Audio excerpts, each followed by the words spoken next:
Okay, folks, good evening. And of course, good morning to the rest of the globe. This is another live stream here on your Plus Smorgasbord. We're starting late, so I had some appointments to attend to. But uh,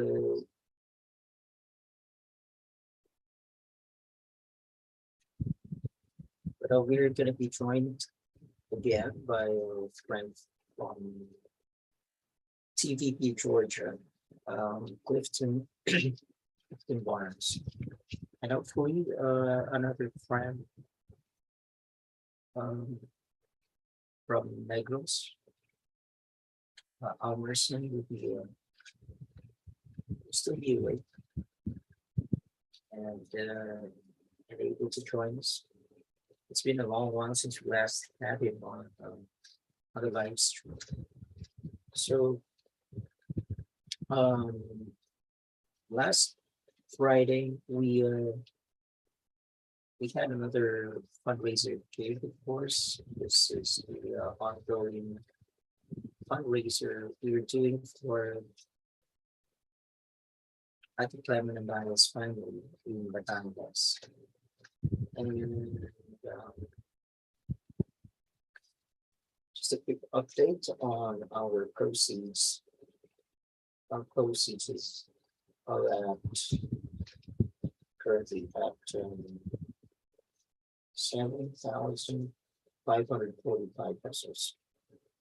So we're a long way from our target of 80,000 to 20,000 pesos, but we'll get there eventually. So again, we are doing this to help the family, no matter how small, no matter how small, as much as we can, no matter how small the amounts of help. We're planning on gifting the family second-hand, but sturdy fishing boat that they could use for their livelihood, since they're a fisher folk family or members of the fisher folk community used to live by the shore or the beach area at San Juan, Batangas, or Playa San Juan, Batangas. And well, they were displaced forcibly by I think the former mayor's crews.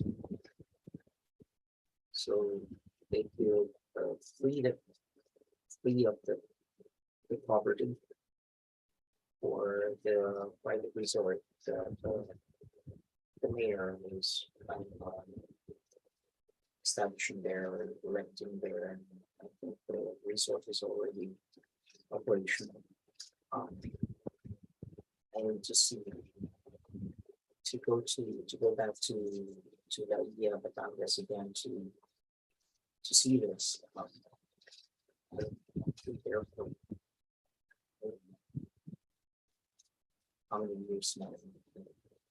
And the Andayan family has been our longest standing beneficiary. Number plus fundraisers. So at Clement is a kind of friend. She has 3 boys, all in all. At Clement carries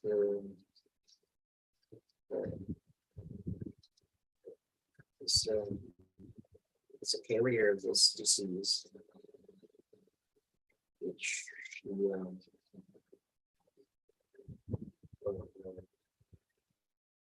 which first and the third child, or the third children, acquired,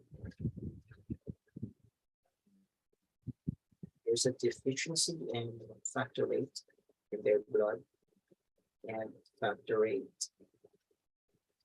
is the one responsible for blood clotting.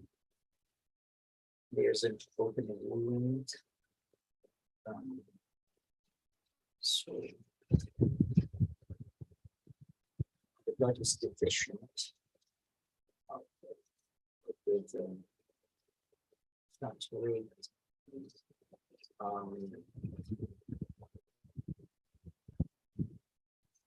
The kids are in danger of, the person's in danger of hemorrhage.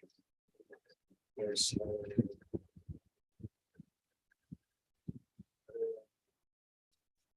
wounds or openings don't tend to heal, possibly, and severe disease. There's no cure for this yet, so it's a lifelong struggle for them. That's why we've been trying to help them for years now. Okay, so we were hoping to meet the target of 18 to 20,000 by December, so we could already purchase a second hand on the sturdy fishing boat for that, because Kevin's husband, Jesse, is a fisherman, so it's only logical for us to give them something like this, right?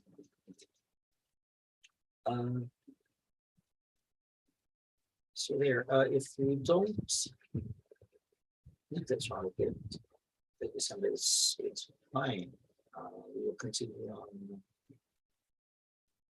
Continue with the fundraiser. The fundraiser now at Sea Compound. As we used to do this fundraiser, monthly fundraiser, will now be from the SBSC project campaign, which used to be our second home for 2 years and years. Now we found another second home. Things are looking good there. They just turned 9. Z Compound just turned 9 last Saturday. We were supposed to celebrate that on the night itself, but because of the inclement weather, the celebration was postponed to next Saturday, which is what date is that? I forget.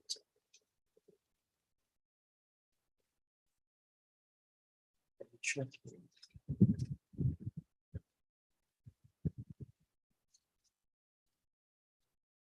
So that is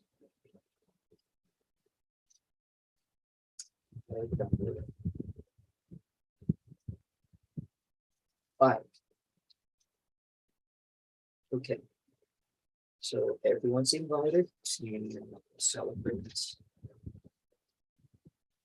anniversary of Z Compound.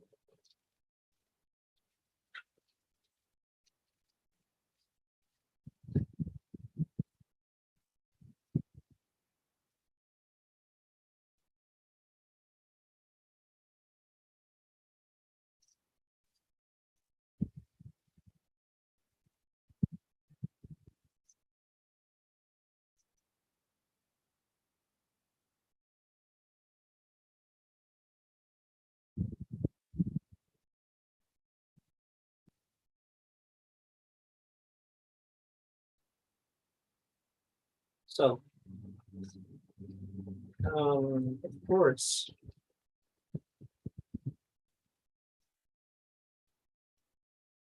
aside from the the usual stuff we do at Plus, which is those artsy stuff.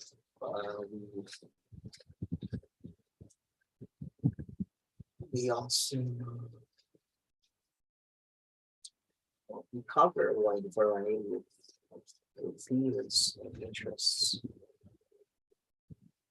Also, groups socio-political condition, situation, or landscape. Among other things, plus is actually highly inclined towards the sciences. So we welcome all sorts of people from different backgrounds. Yeah, this is actually based on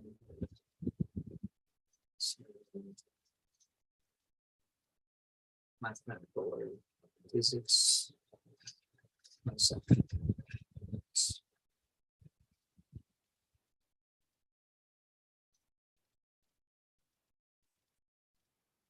So you can say that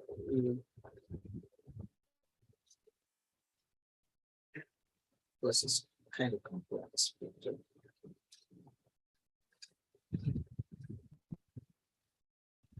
there are also a bunch of simple things. So last Saturday we shared one of my favorite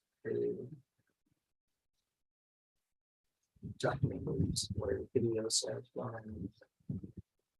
the one and only Jacques Fresco talking about a wide array of or a wide range of topics.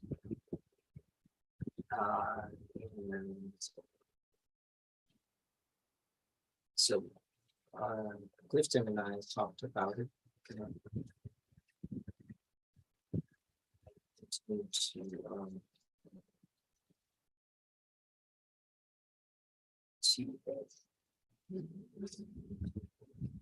Okay, so my friend Alverson, Dr. Alverson Sapa is already here. Hey, how's it going, Doc? Hello, hello. Hello? Oh, got disconnected.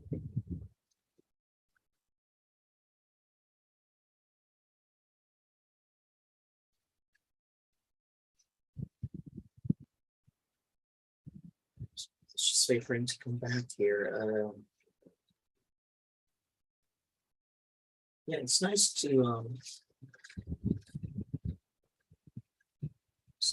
have people of different backgrounds here in discussions involve humanity, society, humanity and society as a whole.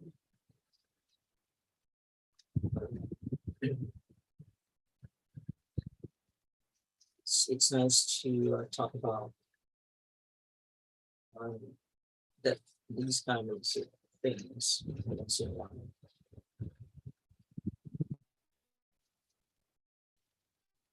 Everyone, so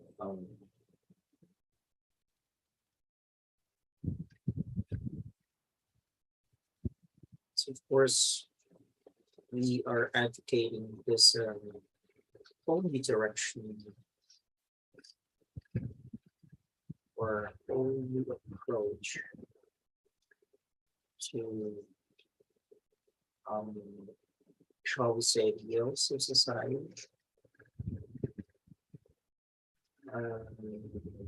Yes, we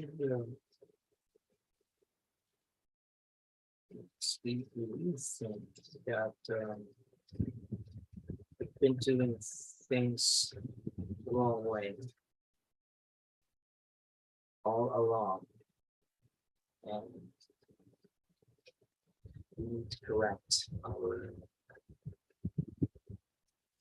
behavior, the way we think and just into the way we act.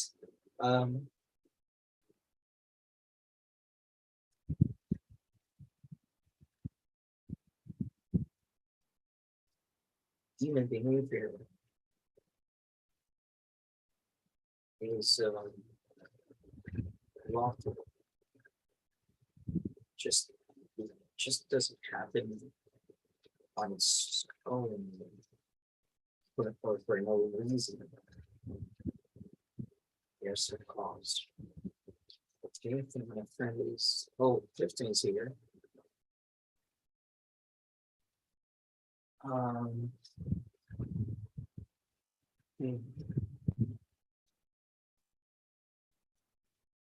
Right. So two friends are here. Good to have you guys. Hey, Doc, Alberson. Hello. Hi. Hey. Hey, how's it going? Pretty good. How are you? Quite busy, but here we are. What are you busy with? Oh, just stuff, meeting friends, just having these appointments. Yeah. I see. Yeah, and work and non-work related stuff. So you have your weekend free now, right? For the time being, yeah. Mm-hmm.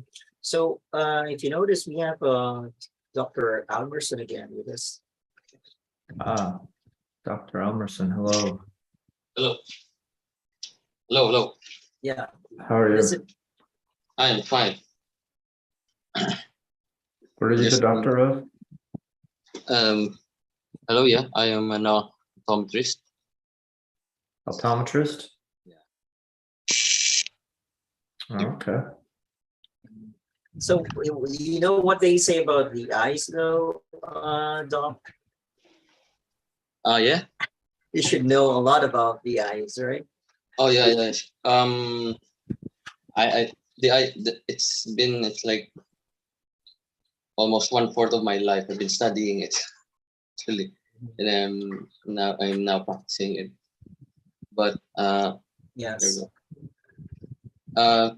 But funny thought about the eyes. Since these past decade of mm, lots of things going on with the world. It's been 2 decades of revealing stuff about the truth, about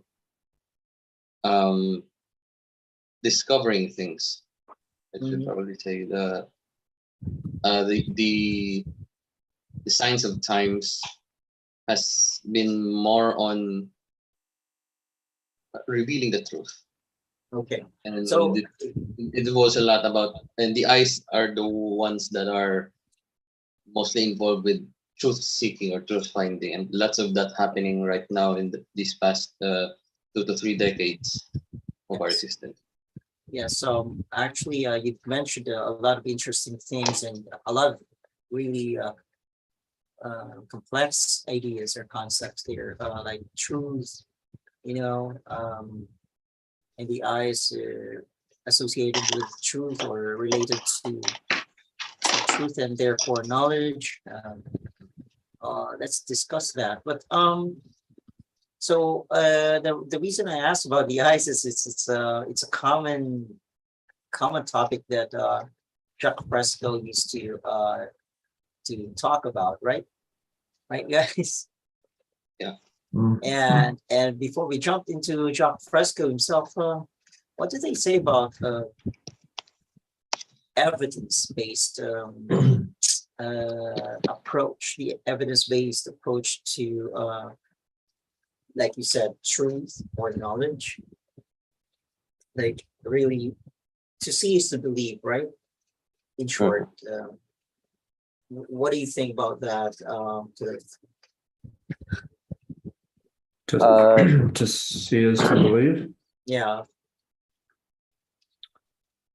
Well, seeing is what your brain perceives from the light that your eyes get.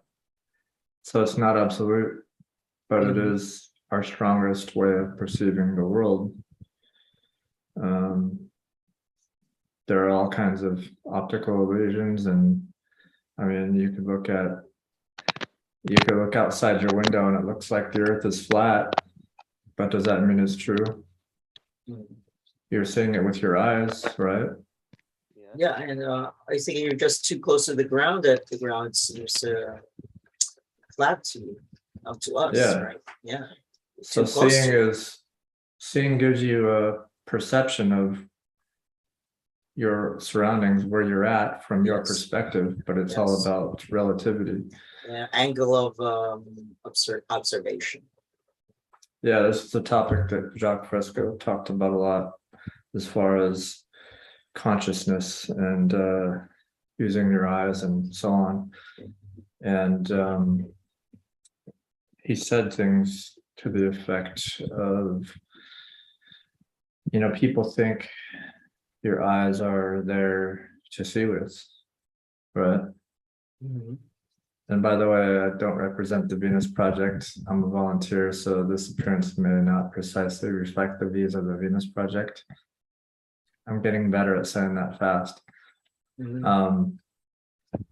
So what he would It say, it, it sorry? should you also say that you're getting better at getting closer to what the Venus Project really is all about, or their core of Yeah, gradually I'm learning more, realizing more, and understanding more of what it's about. It's not something that you can learn in a month or two, or even a year yes. or two, because it covers so many topics. It covers basically all Everything.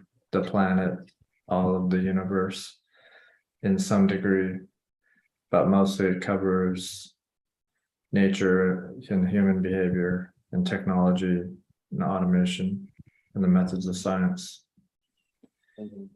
But he would say Fresco was the founder of the Venus Project, and he died in 2017.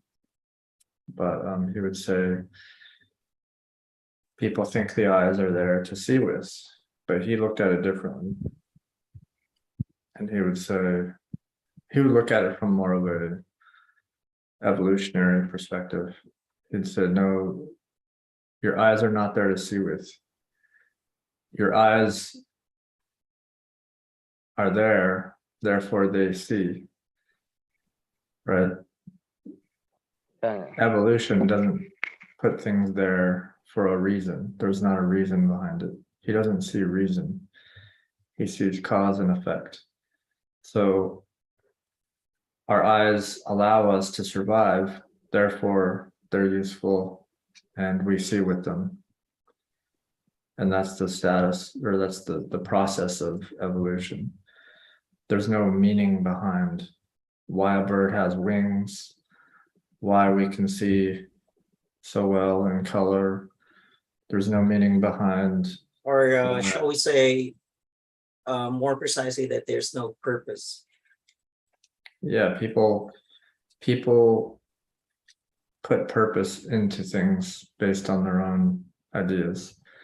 People project. He said people project like hell.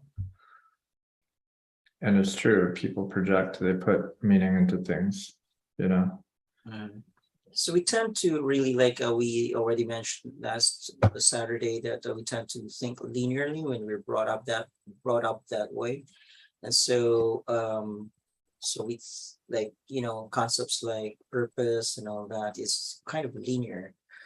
They're kind of linear in that the future is like associated really with this concept of purpose. Like What for? Like for because a situation or that is just about to happen is to be prepared for. And when we see traits in our anatomy, like maybe eyes and color of skin for this future use or something like that, right?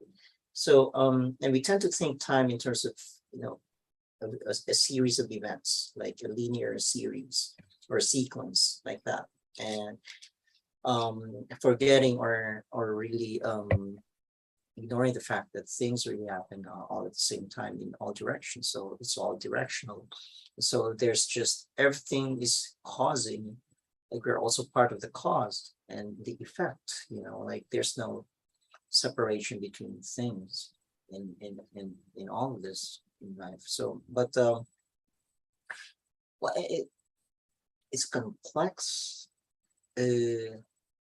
phenomenon, this linear thinking, which is Yeah, a product of also because the mathematics we've been taught is because the only way we could really perform measurements, linear or not, is to come up with finite ideas or linear ideas.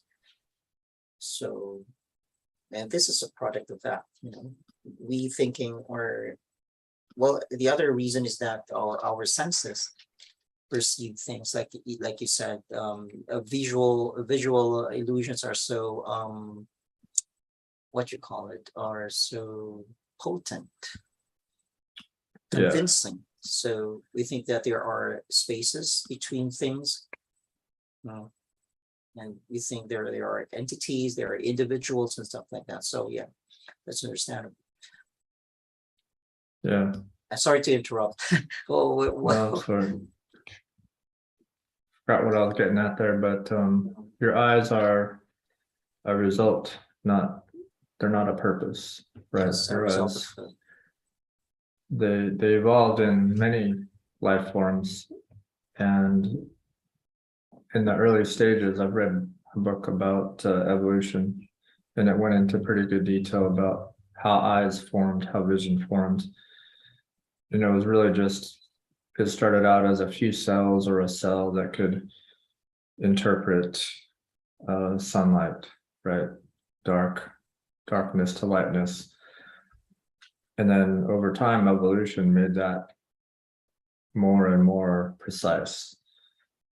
And then, a lens started to form, and then so on and so forth, till you probably had creatures in the ocean that first could see, and then pretty soon they're able to evade predators that are coming after them, because they can now see like dark versus light. And then just over time, it became more and more refined, and vision has evolved differently as well in different types of life forms. And there are life forms that already have a pair of eyes that eventually lost their eyesight in the process, right? Yeah, there are fish in deep parts of the ocean or that live in caves where they have eye sockets, but they don't see anymore because it's no longer useful. So it evolved away from eyesight, but they can perceive their environment with other things like detecting. Sonar. Yeah, or they detect vibrations in the water or whatever. So they don't need the eyes, and slowly the eyesight decayed until there's no more eyes. But with an animal like, a falcon or an eagle, they could be hundreds of feet up in the air and they could see a mouse through the grass on the ground. Very, very acute eyesight, way better than us. There's birds that can even see in other light waves that we can't see. They could see the path of where a mouse was running or walking through the grass because of the heat that it left. We can't see that. So our eyes are one way to interpret things, but they only work within a certain range of light. Our ears can only hear within a certain range of hearing. We can't hear what a dog can hear. So our senses are just ways for us to sense the world around us, but we don't see or hear or are conscious of everything. We're only conscious of a sliver of reality. We can only perceive what our senses can put into our brain, right, with their limited scope. So that's how that's how Fresco would talk about sight and when it comes to these things, how Jacques Fresco describes, you cannot even think of putting reason into what these things, like a USB drive that is being put in a socket, and the resultant of this and that. Fundamentally speaking, it doesn't have a fundament. It doesn't strain any fundamentalism into it. I should probably say there. Reasons or things that we like trying to put reason onto all things, which then became the resultant of, is such a very tempting thing that we make. And out of that is, well, reasoning is like a projection. Probably say that reasoning is that which bore fruit of projections that we had on things as human creatures. And so it evolves into a very complex thinking, which now we have society, hierarchy, and stuff, putting reasons into things, reasons for living, reasons for saving or putting things into a system, so on and so forth. So at this sense, when we look into the eyes of Jacques Fresco, it seems that it's almost as easy as to dislocate ourselves from society, dislocate ourselves from the system, and be productive into a new kind of system. We can be productive we can produce new things, we can produce new ideas, and unsocket things and put it into this other socket and create new ideas. Far more easier. yeah, that sounds like what you would say about creativity. There's very little originality. There's very Systems. little original Creativity. thought. It's Creativity for a Creativity. system, for new systems, for much more complex things. It's actually easy to just combine things now that we as a species are getting even closer and closer together as technology Yeah. advances. So there doesn't Yeah. seem to be no reasons or means to wage wars into people or try to create wars, more insurgencies, more violent reactions to things, because now through technology we can see the similarities that we all have, regardless of religion, ideas, political views, Yeah. prejudices, race, country, nationality, etc. Yeah. And so, That- yes, yes, please. Sorry. Yeah, I was just gonna say that that goes back to his way of thinking was scientific. It was first principles thinking. So he didn't see people in terms of having differences. He saw people in terms of we're all shaped by our environment that we come from. So we're very unique and different in that way. Values, our viewpoints, our ways of dressing, thinking, talking, food, music, and all that are very different. But when it boils down to it, we all need the same things, right?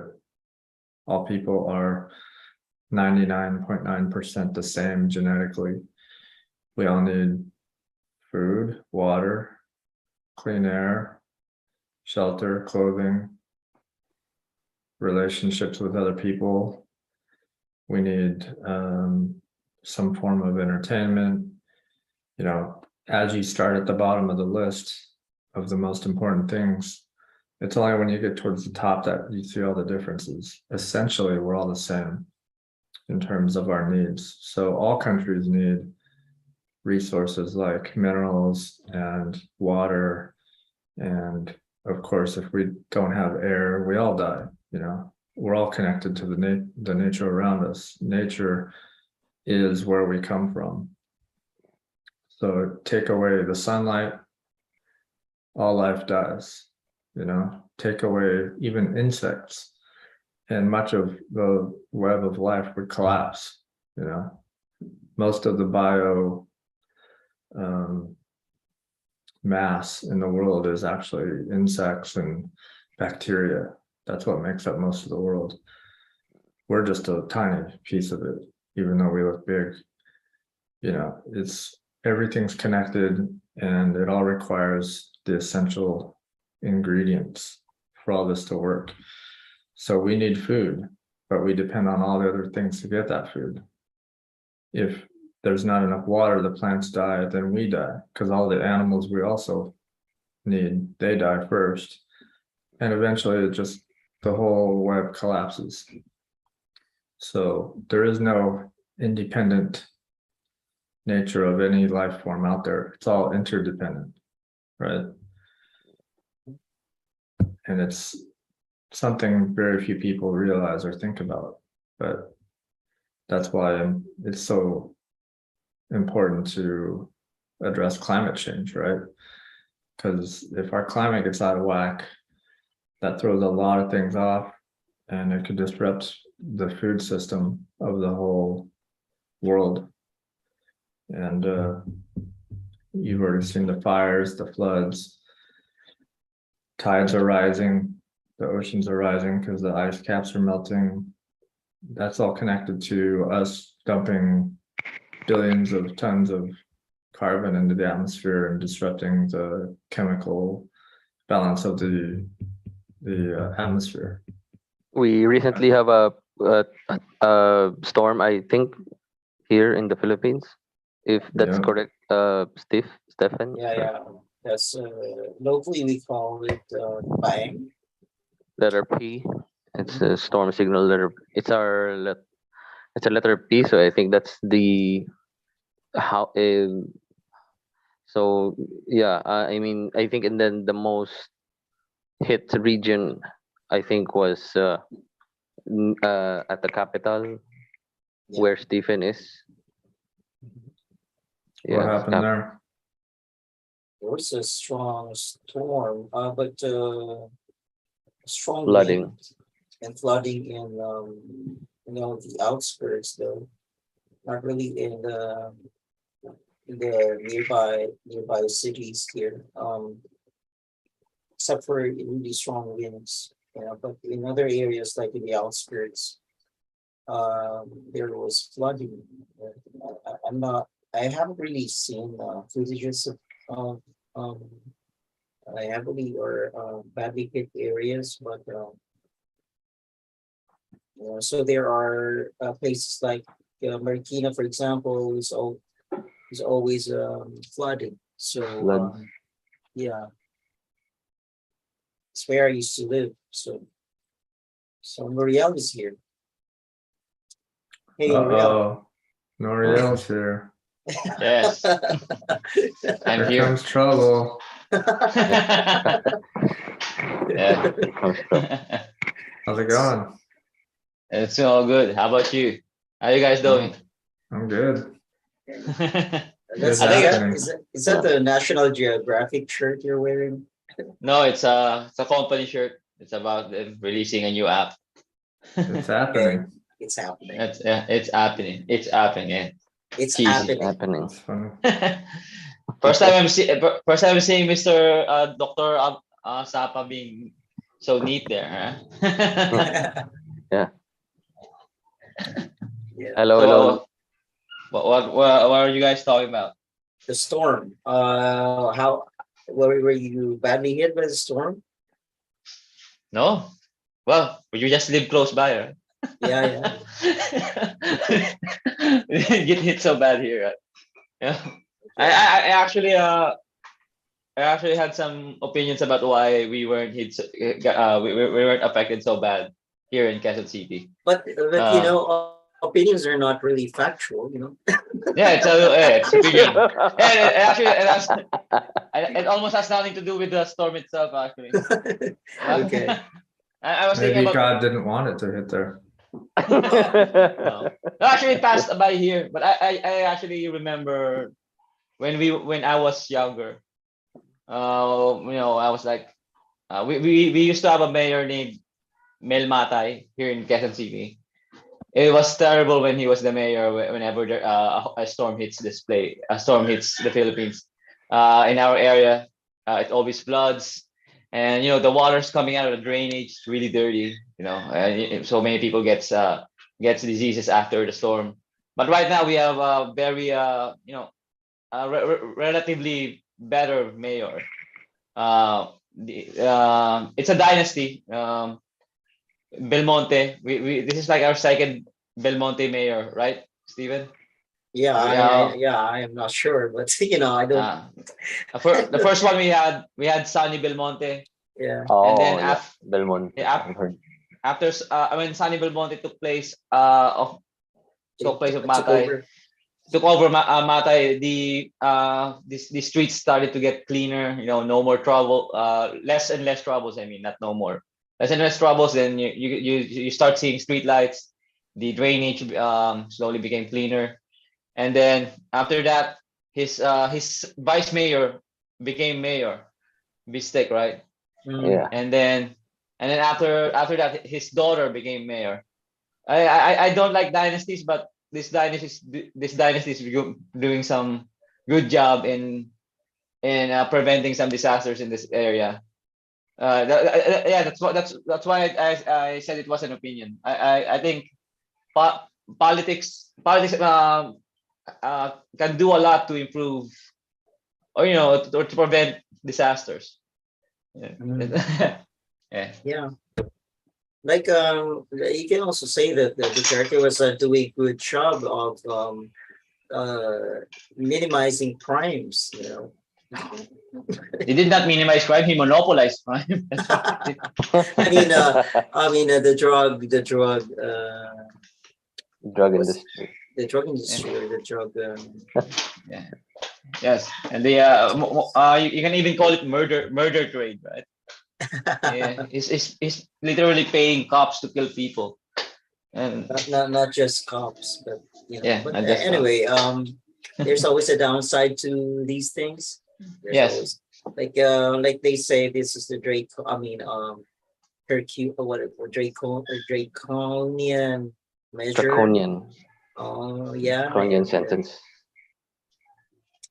and they resort to violence to solve problems. And so that's the thing about the thing about a democracy though is, for me, you know, this is like the breeding ground of tyrants. Because in the worst case scenario, hello, are you guys still there? Yeah, yeah. Yeah. Okay, I thought that you froze, you know. Like the last resort is really fascism, right? Patriotism. It's fascism. So when everything becomes unruly and stuff, so it's a military junta. It really depends on the culture around where that democracy tries to thrive, right? Because you can have lots of examples of that. Let's say like like the what they call this in the revolution in the Middle East, the wave of revolution in the Middle East that just Uh, happened Arab around Spring. 20. Arab Yes, Spring. Arab Spring there. It failed because in so many ways people are not that so eager about democracy. They're not so well educated about it because they don't have So they don't have do you think like we people are enjoying what they think, participatory democracy? What comes to mind when you hear that phrase? well redundant because Is it? democracy means people get a chance to decide for themselves, right? Or what government they want, what policies they want. So it's Mhm. participatory, and it is participatory. So it's kind of redundant. If you I say have heard "Hmm, of what happened to Taiwan and China. If you remember, China split into two, right? There's the mainland and there's this Taiwan, and the U.S. tried to help Taiwan become a democratic country, whilst China maintained to be a communist. Uh, but the name, the the wordings that they use there, People's Democratic Republic of China, they use most communist countries use the democratic differently than the Americans do. And I think it's because of their definition of democracy is different from that of the Jeffersonian type of democracy. If our American friend could enlighten us a bit on that, Okay, okay. can is our American friend still there? Clifton, yeah. Mm-hmm. Yeah. So I think here in Asia, um, the democracy that was learned was a little bit different from the Jeffersonian type of democracy. So, can you enlighten us a bit more on what this Jeffersonian type of democracy is? Yeah, I haven't studied Jeffersonian democracy, but the way we have democracy set up and interpreted here is that it's representative of the people, and the United States has it's a republic, but it has representatives that are supposed to represent people in their area. So when people vote, they vote for people meaning to represent them. And the people have some say in who governs them and how they're governed. And if they don't like the person who's representing them, then they can vote them out and vote someone in. Now, there's big flaws in that system, obviously, because the whole system is run by money. So politicians can be corrupted very easily, usually through industry. But at least there is some semblance of the people having the ability to vote on who's in office, all the way up to the president, the highest position in the country. And it's supposed to be of the people, by the people, for the people, and so on. And it just doesn't exist in countries like China or Russia, which are essentially run by dictators. And they have no limit as far as how long they can be in office. And I believe the current leader of China is pretty much a shoo-in for life, right? So at that point, he has so much power and control and can't be voted out that it doesn't matter what the people want. He could do what he wants, and he has the military under his control and many powerful people. So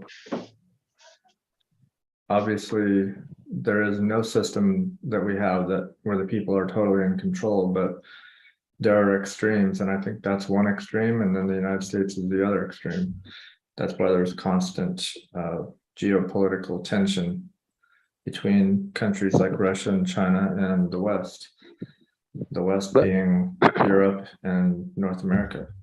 But it seems that the democracy, I think we can probably say that they were still using this democracy, quote unquote, here in Asia, in books of Well, Sun Yat-sen. I think I heard there was a book that Sun Yat-sen, it was a Chinese revolutionary who you would probably be surprised think that he was actually a Marxist leaning, although he was mentioning democracy so many times in his books. So this was prior to to China, or the Republic of China. This was during the Empire of China, or there was China. This was still during the Qing Dynasty, the last empire of China, and his books are pretty astounding because no, even American scholars were dumbfounded. They found no evidence of Jeffersonian type of democracy where anyone can just oust anyone. His democracy of a definition of democracy he has is the freedom to access food, clothing, shelter, all these basic needs of everyone. And Yeah. but probably the same thing with these the ones in Vietnam as well, Ho Chi Minh. Yes, so they were using the democratic there so many times in their country, but it's not the same Jeffersonian type of democracy. And you had US to go to these countries and explain to them what democracy is, although they're so how how is this how I how I uh, handle that, I just think of it as a misnomer. A misnomer, because you got countries like North Korea calling themselves like the Democratic Republic of North People's Korea. Republic, yeah, The DPRK, Yeah. Democratic DPRK. People's Republic of North Korea. I mean, the Democratic People's Republic of. That's about as opposite of democratic as you can get, yet they can still yeah. call themselves that. Yeah, it's just a name. It's where you can use the word so-called. They're so-called. They are so-called. They're not in any sense democratic, because we all know people. Well, if we will strictly follow Jeffersonian. the not Jeffersonian, like, let's say, how people loosely use the term democratic, it's not even close to to how No. people loosely use the term democratic, right? So Yeah. you don't even need to go to the historical meaning of the word to know that, to understand that that is a misnomer. That clearly is a misnomer. They're misusing it. But then again, I'm reminded of Sean Carroll, when he was when he was asked what the word intelligence means. He mentioned that, well, you can get a computer that can solve, chess problems and can play chess better than humans. We can call that intelligence, because what we need to stop doing is that we need to stop assuming that words mean anything before we even think of what it means. Because that's true, right? Words do not mean anything at all. We are the ones who will apply meaning to that word. So, as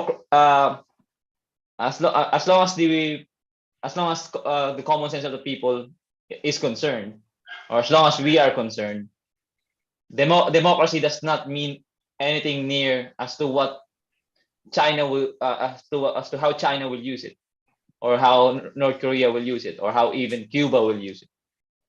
That's not how we define democracy. Yeah, right. So yeah, that's my. Yes, okay. Mm. Yeah, those are interesting points. And also, somehow ties back to to Ideas. the discussion earlier about eyes is to see is to believe. So they claim they're a democracy, and let's see what they're doing in their country. Or yeah, for us to really know what's what, right? And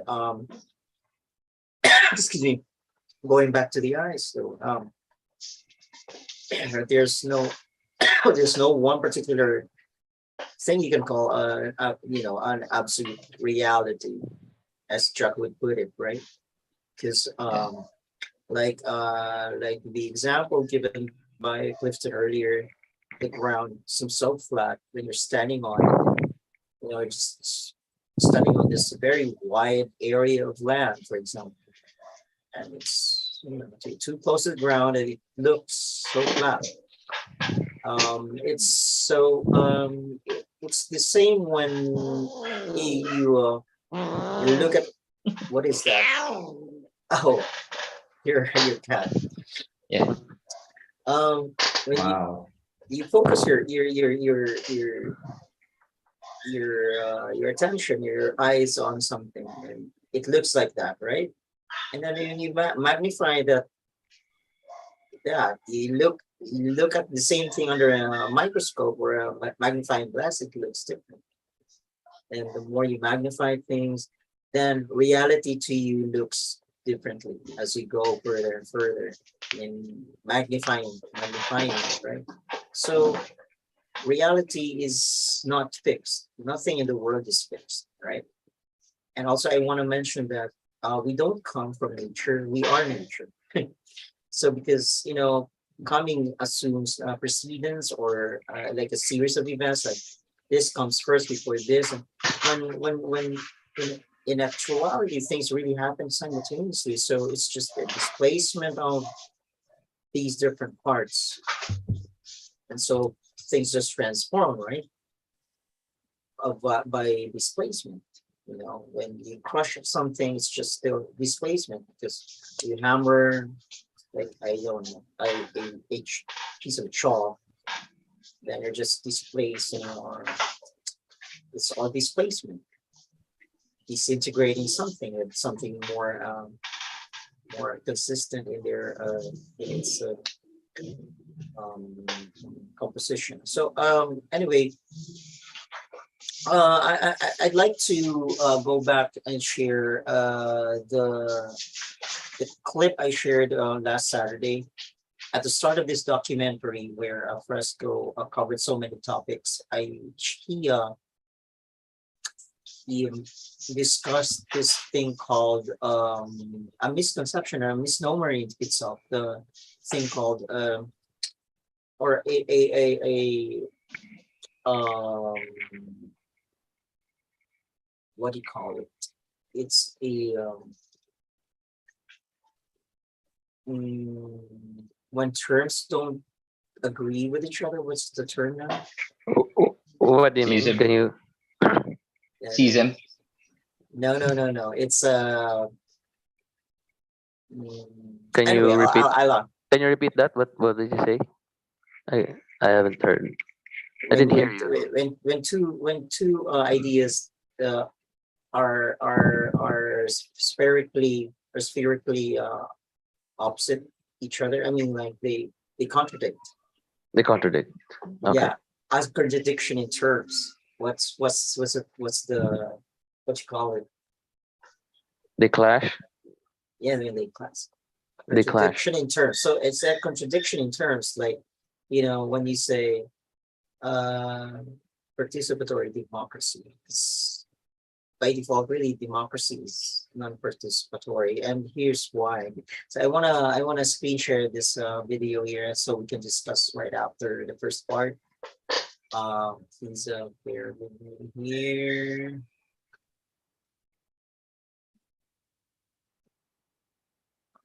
Oops. Okay, let's see. A paradox, right? A paradox is like a contradiction in terms. Am I right? Hello, Somewhat. You're Uh, close. paradoxical. So Yeah. Paradoxical is something that's same but are somehow parallel in two different points of views that are somehow parallel but have never seen each other before. Don't ever participate in the space program. They bring space engineers, space scientists, rocket first, and let me repeat that here. Wait. Okay, I'm sorry I interrupted your what you're saying there, Dr.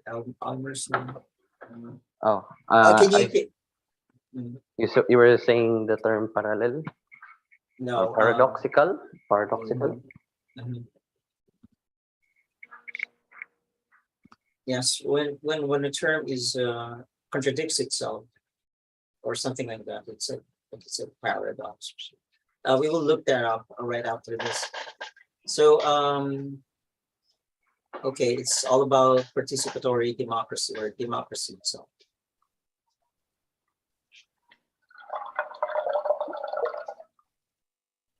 so I say you don't ever participate in the space program. They bring space engineers, space scientists, rocket experts, and people that study the planets and their movement. The average person can't participate. So I said, did you participate in the space program? They say, no. Did you participate in the laying out of highways in America? I said, no. Did you select the design of the Capitol building? It's a copy of old Roman architecture. They say, no. I said, you prepare the curriculum in school? No. Where the hell do you participate? I never saw anybody participate. But they think they participate during elections. Is it thing? Actually, the people that you vote for are selected by clubs and groups of people that believe in this system. You don't pull up a guy that's a socialist, a communist, or a fascist. They don't give them airtime. So you never had a participatory democracy. And I don't believe you've ever had a democracy. The reason I don't believe that is because religion on Sunday, you don't have all points of view. You should on TV. And I don't want to forget these ideas. Okay. All right. So let's pause this for a while or stop. So yeah, that's how he thinks about or what he thinks about democracy. Is it making sense? No? He does to me. Depends on who you ask. Yeah. I think it's talking about the difference between what real democracy is and what you can call yourself democracy but not really be a democracy. He's comparing communism, other forms of government to democracies, right? That's what I think that's what he's doing. No, actually, he's really describing what people have now as a democracy, because democracy is the ideal. Like, it's not real. It's not happening. It doesn't happen. And instead, what we have is this illusion of participation, right? But it seems that it only happens when there's an election. But we are sold to the idea of participating somehow in this kind of practice or ritual, where as a result we only hand over our decision making to our proxies. So we govern by proxy, right? They think on our behalf, they decide on our behalf, and stuff like that. They spend on our behalf. We don't really, after elections, we just give everything to them. right? We don't participate. We actually pay them to do these things for us. But but most people consider them still as the boss, right? They look up to them, stuff like that. When in fact, like what just to mention earlier, government of the people for the people, and what else? It should be like that. But the citizenry is treated as if they're like nothing. They're, Yeah, what do you think? he was actually criticizing our own system of democracy and saying that it's a misnomer that we have a democracy because there are representatives, and so we vote for who's supposed to represent us, but people don't actually make decisions. They don't actually choose the decisions that are happening in our country. We just vote for people and then let them do it. Yes, and these There's people no were actual already participation. pre-selected, right? Right, These and what he was candidates saying is, although I think that's better than, Yeah. a dictatorship, Yes, is still there's a big gap in between the people deciding and what actually happens. Because as soon as you have a middleman, aka politician, they're supposed to represent the people, but the people aren't educated enough to make decisions, so they elect somebody to make the decisions for them. And those people often decide based on what they money. They're Feeling. corrupt. They make it based off of their own career. connections or influences with the strings attached, right? Yeah, there's just all kinds of problems that happen when you have somebody elected to make the decisions for a large group of other people. That's one of the reasons why he proposed a whole different system where people are taken out of government as much as possible, because there are so many compromises when you have a person in a monetary system who can receive donations and lobbying from all kinds of industries or individuals who have a lot of money. That corrupts the process of representing the people. So if you can manage to take people out of government and automate the government based on a specific goal of giving people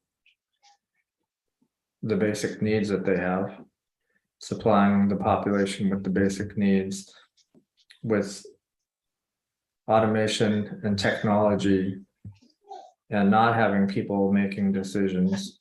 Instead, you arrive at decisions based on data, based on the methods of science. That is the future of civilization, because then you take as much corruption out and you get rid of bias and conflicts of interest. And instead you rely solely on engineering and science to make the decisions based on what you input into the system, the way it's designed. If you have a system like we have now, It's the goal is prejudice. to, It's prejudice Yeah. and racist even, like you mentioned an example of radio programs, for example, who only cater to a certain group of people or a certain political party or a religious group. Why can't we have all religious representatives be on the show and share their views or whatever, right? yeah. You don't have all viewpoints. or not have religious representatives at all. They are not Yeah, needed in but establishing still- a good But society. still, within the same system or context of society or democracy, there should be all sorts of religious views. So No, we don't need it. That's why our government should stop catering to all forms of religious groups, So be I Christian, Muslim, Buddhist. We just need to think about the general good, though we need to consider their right to worship. That's very important. But religion should have no place in structuring a society. yeah, but that kind of position doesn't belong in a democracy, because democracy should allow all sorts of the people of views. It So should, and it does. And the best democracies in the world do that. They separate church and state. Look, the first I think the first democratic government that ever separated church and state. I think the U.S. is the first one who did it. And look at them right now. They're still there. They're still a democracy because that prevents fanatics or extremists from going into the government, right? And and you can prevent any religious discriminatory laws, even though I think that's, and in the Philippines also, right? When we separated church and state, really it has done nothing but good for this country. well, Even though, yeah, we tend to forget that the decisions that they make are highly influenced by their religious backgrounds. So that's kind of problematic also. You know, where should they base their decisions on, or their decision making on? not on religion though. So, If you're gonna base your decision on something, it should not be on your religious okay, precepts. so it should be otherwise based on scientific facts, right? But you see, laws are not even scientific to start with. See, so we have to revamp all, the whole thing, or restructure, start from scratch. And that's why we are advocating a overhaul and get rid of human government. To some extent, some sort of a more conscious society, I guess, a more leveled Oh, up conscious society that's empathic upon each other's well-being, yeah. regardless of religion. So I'm kind of cringy at hearing these terms, consciousness, but yeah, understandably we're still using this old language, right? Because what do we really mean about conscious people, or what, right? Like maybe woke people, or well educated people, scientifically minded, scientifically inclined. What do you mean? Yeah, just the ones that are uh sad to say. No, the thing with religion is that there's the fundamentalist again, which is hard to mantle or to unplug. But if you have Fresco's eyes to what Clifton explained earlier, then we can actually easily just bridge that gap between communities. Yeah, Just and like also, now, just like now, I mean, in the Senate, I mean, I don't know if you guys knew, but someone's doing a salah in the Senate right now here in the what do you Philippines, mean? What do you mean by salah? or doing a prayer, a Muslim Oh, prayer okay. I in mean, the like, Senate right now. And even though it's a secular, I mean, they welcome it anyway. So that's the first ever thing that happened here in the Philippines, is that although this is a Christian majority country, the guys from the south, this is more of like an acknowledgement from the guys from the south of Philippines to finally have a voice inside the Senate.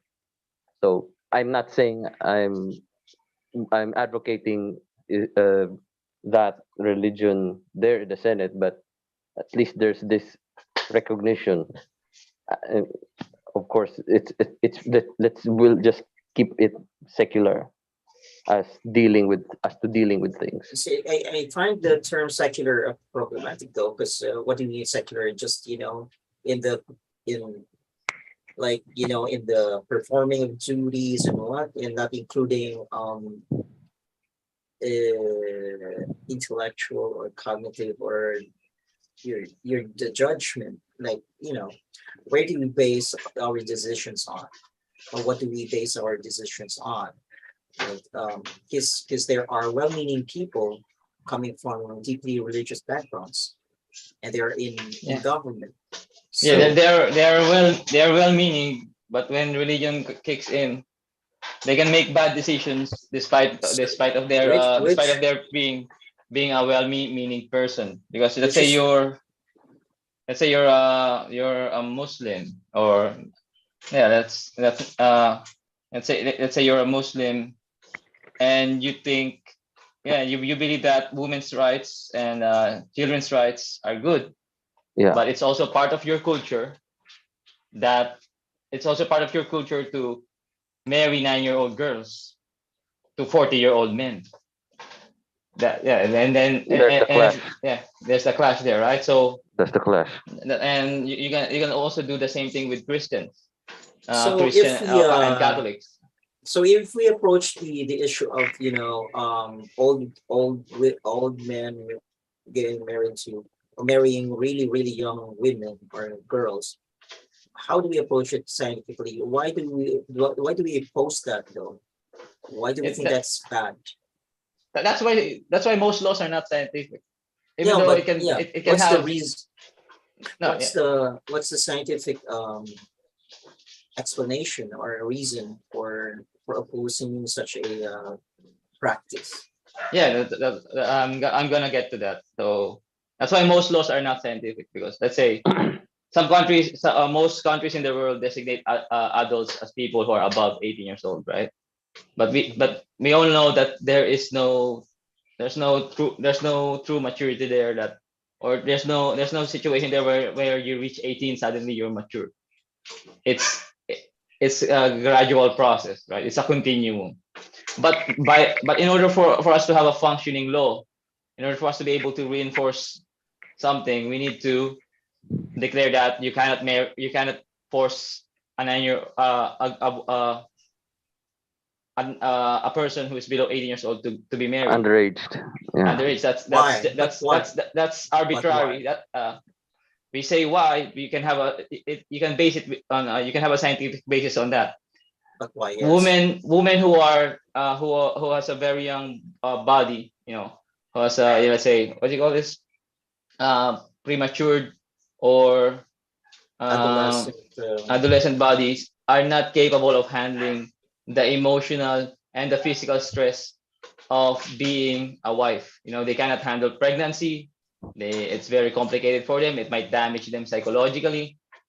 And you can perform psychological, or you can perform scientific research on that, and in which many people have done so, right? And you can have that basis. And as lawmakers, they just need to put an arbitrary line on it. Okay, 18-year-old girls cannot be 18-year-old girls below cannot be married, even if they consent to it. We will call that as a statutory rape or something like that. Okay. All right. So we have one part of the problem solved there. It seems, but then for those 17-year-olds and below, consenting is another problem. Why are they consenting? Part of our nature. No. Like, yeah, is it a lack of education? Is it culture? Whatever, so we No, have to address that too, because no, because our bodies are built that way. there's a multitude of problems associated with each other. It's not as simple as stop. Like we make laws like that. If we tend to make laws like that, or we tend to make laws when we cannot solve the underlying problems of these superficial symptoms, or like these kinds of marriages. But there are underlying issues here, because when you just say don't marry, blah blah blah, and people will still violate that law, because you have another underlying situation that we haven't resolved yet, right? So we should approach this in a systems kind of way, and like everything. We look at everything. So that's the problem with our democracy or The problem with finding the underlying problem is that it's really hard to find the underlying problem. So we need to Why? find we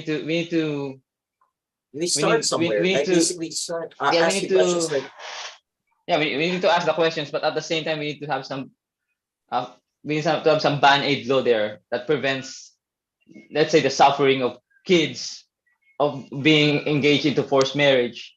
You need to have some band-aid law there while we try to find the underlying meaning, right? Of why this is problematic. Let's say like murder and serial killers. There's a very serious underlying reason why people become serial killers and why people become murderers. why do you think why do you think people I become don't know. serial killers?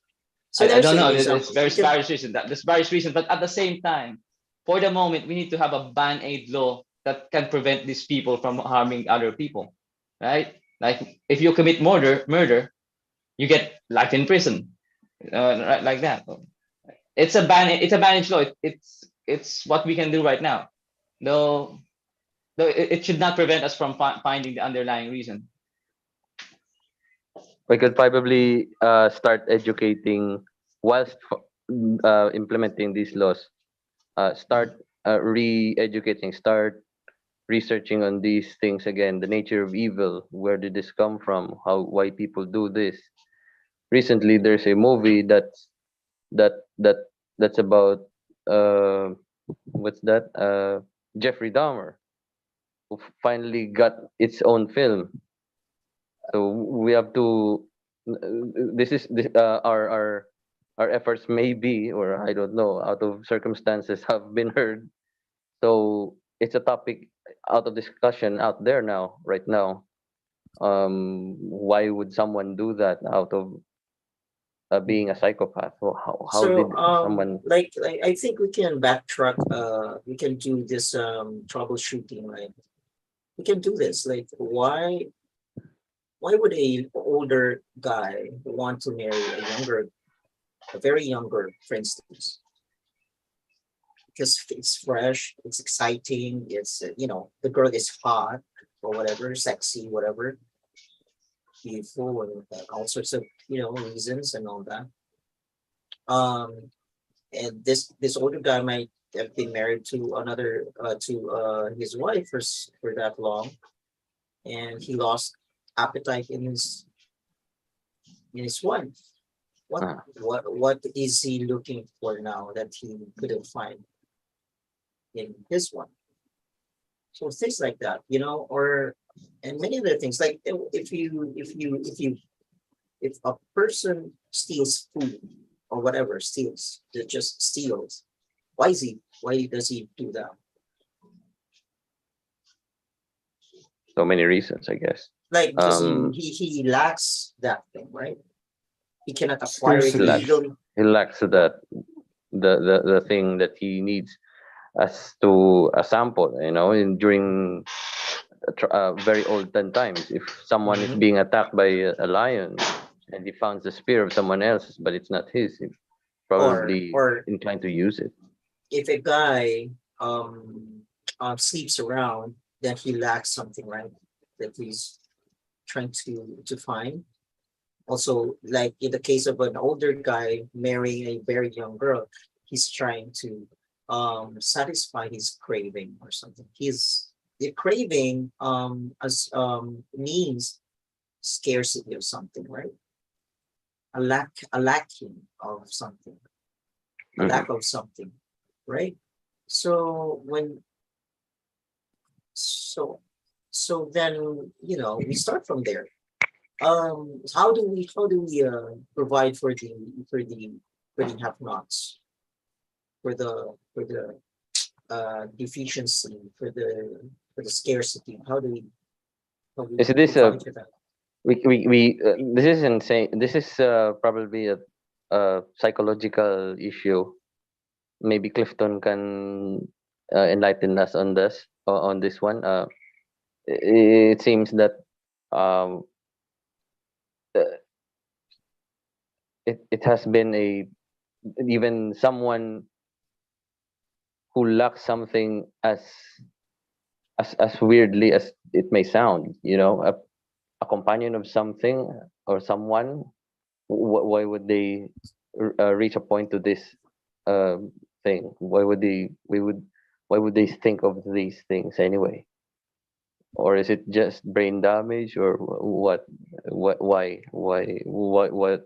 would someone be inclined? Why would someone be inclined to do this? So I'm asking Well, Clifton. it could be a lot of reasons. Like, what kind of an example do you mean? They are saying that this is the query started with culture, Bedouin culture of marrying, or any culture though, any culture they say of marrying younger women, which is demanded that of older men. This is and how is this? How can this be a reasonable thing to be to be used as women to be itemized as an object? Is it are they an Yeah. object either? Rather, Yeah, it's totally cultural. And it's also individual too. Within a certain culture, everybody's the same, or everybody's from the same culture, but they have their own experience. But as far as why men would not want to marry, 13-year-olds, or why people would have that kind of a tradition, it could be religion. That's been a major one in the past. In the United States, there's Mormons who used to have multiple wives. It was a polygamous religion, and that's oh yeah, their tradition. It was like guys would have 10 or 20 wives sometimes if they were wealthy enough and they could afford it. So for them, it's a matter of, look at me, I'm well off, look how many wives I can afford. And then of course the other benefits of that are you get to have all these children and boost your ego with that. And of course, sexual partners, look, you could have one for, each day of the week. Lots of variety, right? I mean, it goes way back. There's been many cultures where the women in the culture were sort of a commodity. They were controlled by the men. Their reproduction was controlled. It's gone back thousands of years like that. But it's largely fallen out of favor, but it still happens. Now in the West, it's more progressive and more supportive of the rights of all people, but it still has a long way to go. And money has a big part of it, because money is the key to having security, having access to things. And really, another tangent that this goes off of is that money is really not what people want in life. They go after it because it gives them access to things, access to resources. That's what people really need. That's what's behind the motivation. So everybody wants more money, but if it was just pieces of paper that couldn't get you anything, why would people go after it? They wouldn't, right? What they want are houses, places to live, food, transportation, access to what they want when they want it. And then to take that a step further, it goes back to, why is there the concept of property to begin with? It gives you access to things because you can claim, this is mine, it belongs to me, no one else can use it or have it. So it all comes down to resources and having access to the necessities of life, which is exactly what the Venus Project mainly is concerned with, is relieving the status of scarcity in the world. Because they reasoned that when you look at most of the problems in the world, it's not human nature, and it's not an individual or a business or a a politician that causes people to do bad things. It's not money. It's we live in a system that perpetuates scarcity. And scarcity is at the root of most of the world's problem. So the reasoning is if you address scarcity, most problems naturally will go away because that's the source of it to begin with. That's why people steal things. That's why people cheat other people in scams of some kind. That's why people lie about what they have. That's why people do all kinds of things, is they're trying to get something out of it. And usually it's money, because money is the currency of the world. You have it, you have access to things. You don't have it, you're poor. You pay fees. You pay more when you're poor. You get more when you're wealthy. You know, the wealthy are the ones who make interest and invest and can make more because they have access, they have resources. When you're poor, it becomes harder and harder to get out of the hole that you're in. Because if you want to borrow money, you have to pay interest. Those who pay the most interest are usually the most poor and have the least reliable history. That's why there's a credit system. If you have high credit, that means you paid your bills and you have access, you have resources, therefore it's safe to loan you some money. If you don't, it's more risky, so okay, you got to pay 20% interest, whereas a wealthy person pays 3% interest, right? So those who have more get more, those who have the least pay the most. And that's why there will always be poor people in this system, and why Jacques Preston proposed a whole new system. So I got off course there, but why people do those things is goes back to a lot of things. I would like to also address that recently here in our country. I don't know if you know this, Steph, Noriel, but in our country right now, in our politics, in our geopolitics happening in the Philippines, is that the rice, what is it? The ones who are was it sugar in our sugar industry right here in the Philippines, one of the officers in charge for the foreign trade for the sugar, or for the ones monitoring the supply of sugar or rice, or is it either one of those commodities we have, resigned. And resigned because they found out that there was actually an excess of food. So when they say monetary system, and we're saying that we're living in scarcity right now, we're not technically living in scarcity. We actually have enough of food right now, There's just surplus everywhere because people but hoard things.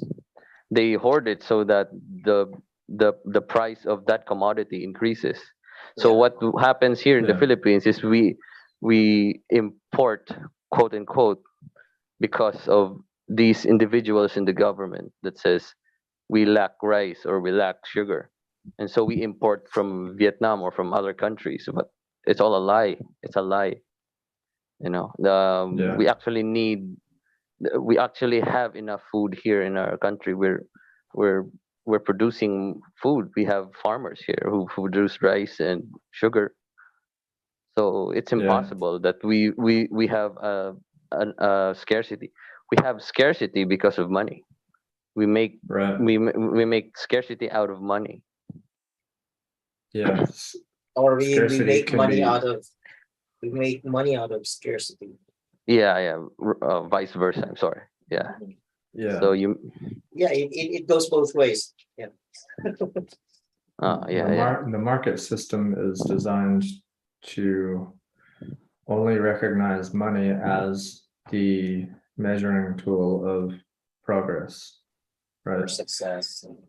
So if there's an abundance of something, like rice, and the price of rice goes down, that's bad for the rice industry, right? They don't get as much for their product per bushel. So So they, they will outright throw it out sometimes, or they will hoard it. put it They will- put it away somewhere in a silo yeah, and keep it off the market, and then that artificially raises the price back up, and then okay, now those who make the rice can sell it that's for right. more, right? So the monetary system has a mechanism that's sound in terms of it's mathematical, but it's not always reflective of reality and what's best for the people. The money can influence and corrupt the behavior of governments and industry, because their only measuring tool is the dollar or the currency. And they want the most possible, because like I said, money is the currency of the world. So even though there's enough to go around that you could feed everybody, it could be kept out of the mouths of people because the price is too low. They need to raise it up. And so it doesn't reflect reality. That's just all there is to it. There, If we there's fed a everybody, it wouldn't be profitable. there's a conspiracy. I think they're out there that says BRICS. I don't know if you've heard. BRICS is a composed of countries: Brazil, Iran, China, That's Brazil, Russia, Russia, Iran, China. South Africa, yeah, or South Yeah. America, or Yes, South Africa. South Africa. They want their economic group who wants to oust, or they're planning to oust the use of dollars. I guess the dollar. And do you know the reason why? I don't know. Do you know the reason? Because they want to be divorced of the dollar because they want to avoid sanctions. They want to avoid sanctions because they want to perform they want to be able to declare war without getting any sanctions. They want to be able to violate human rights without getting any sanctions. That's the reason why. China wants to eliminate the Uyghurs without getting any sanctions. China wants to prosecute Falun Gong practitioners without getting any sanctions. Russia Oh. wants to get back all its former territories and do it as swiftly as possible with very little consideration to human rights, and they don't want to get any sanction from it. That's the reason why. So Yeah. opposing the dollar doesn't really always mean it's a good thing. They're opposing the dollar because they want to avoid sanctions. These are not the best friends of the world countries. These are not the best countries for best example countries that are doing this. You got Russia, China, Yeah. that two countries, Iran. Yeah, they're terrible countries. Yeah. And see, they're not, the governments are terrible. The people are always not the same. The people can be great, but if you notice these countries, Thank you for correcting me there. if you notice these countries, they have the same cultural attitude, right? They're like on the same page. They're all dictatorships or something fascist or close to it. They want control. And right now, the world is based off of the US dollar primarily. And so they don't want to be tied to that. They want to have their own ability to do what they want and not be punished for it. Right. So obviously they would only propose this if it's benefiting them in some way. And you can speculate on why, but they kind of want to start playing their own game, right? They don't want to be under the thumb of the West. They want to be able to, do whatever they want to their people and have the freedom to do it. But if you look at their history and the way they run their government, you just have to look at their past track record to see what their human rights history is. It's not great.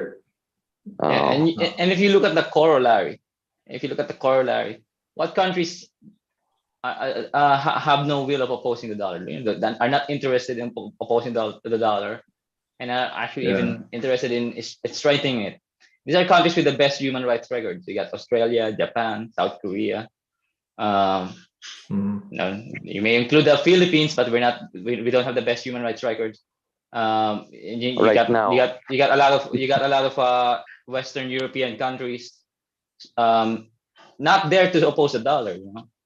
That I think in that sense, the dollar becomes like a more moral tool, or a tool for making moral decisions in the realm of international in the international law or international platform.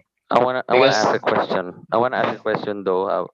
These countries, though they have very bad track record with human rights, how come they got to this point of being a quote unquote superpower? Or are they superpowers themselves or not?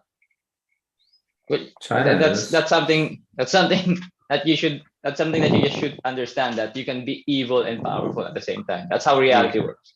Oh, That's how reality works, right? so they It's not were a not comic. kept in check. It's not a comic book. It's not a comic book where the good guys always win. Sometimes the Oh, bad guy wins, or most of the oh, time the bad guy wins. Yes. oh, okay, okay. I Well, thought they were like the world could like keep these countries in check and like empathize. So I guess that's where the empathizing comes in. Yeah, so we gotta look, not reverse the empathize and become the evil ones ourselves, but Empathy has very little to do with it. If you want to understand why these countries, these, let's say, evil countries are still in power, you need to be detailed in your studies. You need to look at their history. You can't just say why these countries are still in power despite them being evil. You need to look at well, why Russia, despite the evil that this country has committed, or the people who are in power, in the power has committed, are still there. You need to be detailed there. You need to understand their history. And if you want to know why China, despite starving to death hundreds of millions of their people, is still I'm sorry about that. I'm going to correct myself. Why the Chinese Communist Party yeah. is still in power despite starving hundreds and millions of their people and committing various kinds of human rights. You need to be detailed. You need to look into those details, because I tell you, you will find some general Yeah, similarities, but yeah, the yeah. details are always very different. Mm, mm. Yeah. yeah. And I would say the reason they're in power is partially because they have no problem violating human rights. It's they have a system of coercion, of violence, right? And if you're an individual and you're living in a fascist country where they can just throw you in jail for whatever reason and you have no rights, then you're not going to speak out probably like you would living in the United States, right? If Brazil is the fascist as well right now. Are they No, Brazil? I think, but they're with BRICS though. no, Brazil. they're co-towing. They are co-towing. They they Oh, they're they're they're playing it safe. oh, okay. Yeah. they have a pretty They conservative also president they also from have what I some alliances in the US. Oh, okay. They're just yeah. playing it safe. Mm, mm-hmm. And also I South guess. Africa. South Africa is also just playing it safe. South Africa is not a technically it's not technically a fascist or dictatorship. Former It's pres former President Duterte, I think, also wanted that as well. I wanted to play safe as well. No, he does not want to play safe. He has he has a dictatorial what do you call this? He has dictatorial ambitions. Oh, okay. Yes, I thought it was like just mimicking to make mm, it look like he was a dictator so that he can befriend yeah. Russia. And actually, I think you can do the same. I cannot say that it's the same with the leaders of Brazil and South Africa, because I haven't really looked into it. I believe that some of the last leaders of South Africa were actually demagogues and fanatics, and some of them are racist. And Apartheid. yeah, no, not apartheid, not black racist. Oh, There's been some anti-white movements there, which has endangered a lot of white people's lives there. Oh, No. reverse. It's kind of That's not, reverse. that's not reverse. That's still racism. It's not reverse racism. It's racism. Oh, yeah. Just call it as it is. It's racism. That's it's- racism. It's racism. If it So were yeah, if it were reverse racism, then that would mean racism can only come from white people. yeah, that's true. That's true. Which we know That's is not right. true. There's Sorry, racism sorry, I all didn't know. across the board, all Yeah, that's Oh directions. right. boy. Yeah. That's right. So I'm not familiar with Brazil. Also, I think Brazil has a very demagogic politician right now in place. Also, I think he's also playing the game like how Duterte does it. It's just that Yeah. you cannot. It's just that if you have a constitution that protects that has a lot of checks and balances, you cannot easily overthrow it. And I'm thankful that we have a constitution like that here in the Philippines. We have had so many bad presidents that has dictatorial ambitions here in this country like Duterte, but it's just they were stopped by the constitution, and that's a good thing. And the same in the Safe. U.S. Same in the U.S. Trump could have been the next super dictator, but the U.S. With constitution US. stopped him. Oh, So yeah. I Saved don't by know the if Constitution. I don't know if Clinton agrees with that. Well, he definitely caused a lot of polarization in the country. You can't disagree on that. But it's funny that half the country, it seems, well, I would actually say the majority of people in our country are in the middle, but the extremes are the ones that make the most noise. So you've got one extreme that thinks Trump is the next, coming of God. And then you have the other side that thinks Trump is the Antichrist. And they're the loudest ones. But Oh. most of the people just don't want a president who's annoying and makes America look bad and has a balanced approach to things. And you have the conservatives that think he's the best thing ever because he's from outside of politics, right? They're tired of these career politicians, so they see him as an outsider coming in and shaking things up, and he's awesome, and he just says it like it is, and brings out the aggression in a lot of people, makes it okay to seem like you can be a jerk to people because he's the president and he's doing it, right? But then you got the other side thinking that he's a fascist, that Trump is the worst thing ever, and he's a threat to the United States itself, which has some merit to it, I think, because he did do something very dangerous, I think, and he created doubt about the very system of voting itself. Like the process of, he disrupted the process of the democratic Elections. transition of power after the election. He Yeah, disrupted the process, the actual changing of power with that. Did he hire what's that outfit? The Italian lawyer. No. The Cambridge Analytica? Did he hire them?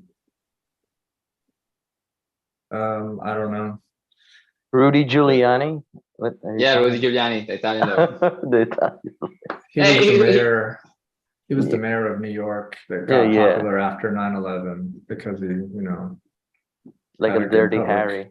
opinion. he was actually a very good lawyer or mayor, I believe. It was actually I believe he had a really good track record back then, but not until he joined Trump. Now he looks like an old, decrepit man who's getting to be a little bit crazy. But the whole politics can really cause a lot of disruption because it's by its nature is tribalistic. Yeah. And that starts to overtake the actual issues and the facts. And that's why I talk about politics that way, because it can compromise your judgment, because the moment you start to identify as a certain type of person in a certain political party, you are now compromising your judgment. That's what I truly believe. That's my opinion, but I think there's plenty of evidence to show that. So when you start to identify with this group and it's directly opposed by this other group, then anybody from that other group who's a part of it or a politician there, their actions are tainted in your opinion. And the same goes in reverse. You identify with this other group, then those people, they might do something wrong that you don't agree with, but you'll be, able to sort of justify it in your head or ignore it. You have this blind spot. Politics causes cognitive blind spots because now it's not about the facts, it's about your group winning over the other group. That's my fundamental problem with politics and the fact that it's corrupted by money and a few other things too. But enough about politics. I don't like it. It's not scientific. Yeah. So science is the solution to almost all of our problems. Well, what Stefan mentioned earlier about education, if we could just put a sticker and educate everything from religion to politics and everything, could that be our approach on humanity as you speak, like going towards that? To be specific, it should be scientific education. What we Yeah, call relevant information is none other than scientific information, because Yeah, science is supposed to help alleviate people's plight or better their lives, and not use science to destroy life, to destroy stuff, to cause chaos, to cause anxiety, to cause depression, to cause death, killings, disasters, all these things, war, all these things, all the most, or if not all, of our problems are a manifestation of our wrong education, I think. yeah. One thing Fresco would say about that is people don't need to be told what to do. What they need is relevant educations. They need to be scientifically literate, and they need access to information to make their own decisions.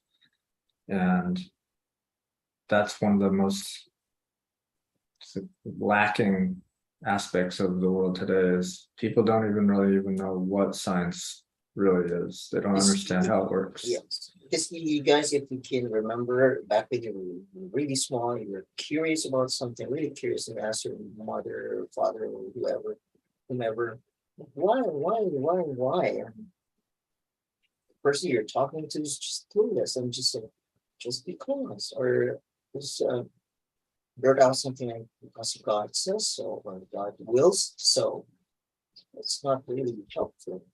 And we were started off with stuff like fairy tales, and although we enjoyed that for a while, stuff like The first few years of a child's life, I guess, that is being filled by those things that you said. Yeah, and those were one of those are first few years of a kid's life. Those are one of the most critical. That's where you form someone. Believing in the tooth fairy or something, or Santa Claus or ghosts or whatever, because we can't blame our parents though, right? Because they themselves they didn't have the privilege, they didn't have access to this relevant information. If only relevant information were available to everyone, then we wouldn't have all these problems. Because we know what to do, we wouldn't need policing, right? Like we don't we don't Yeah. we wouldn't have all these laws. We wouldn't have all these suicide cases or depression or whatever, or poverty.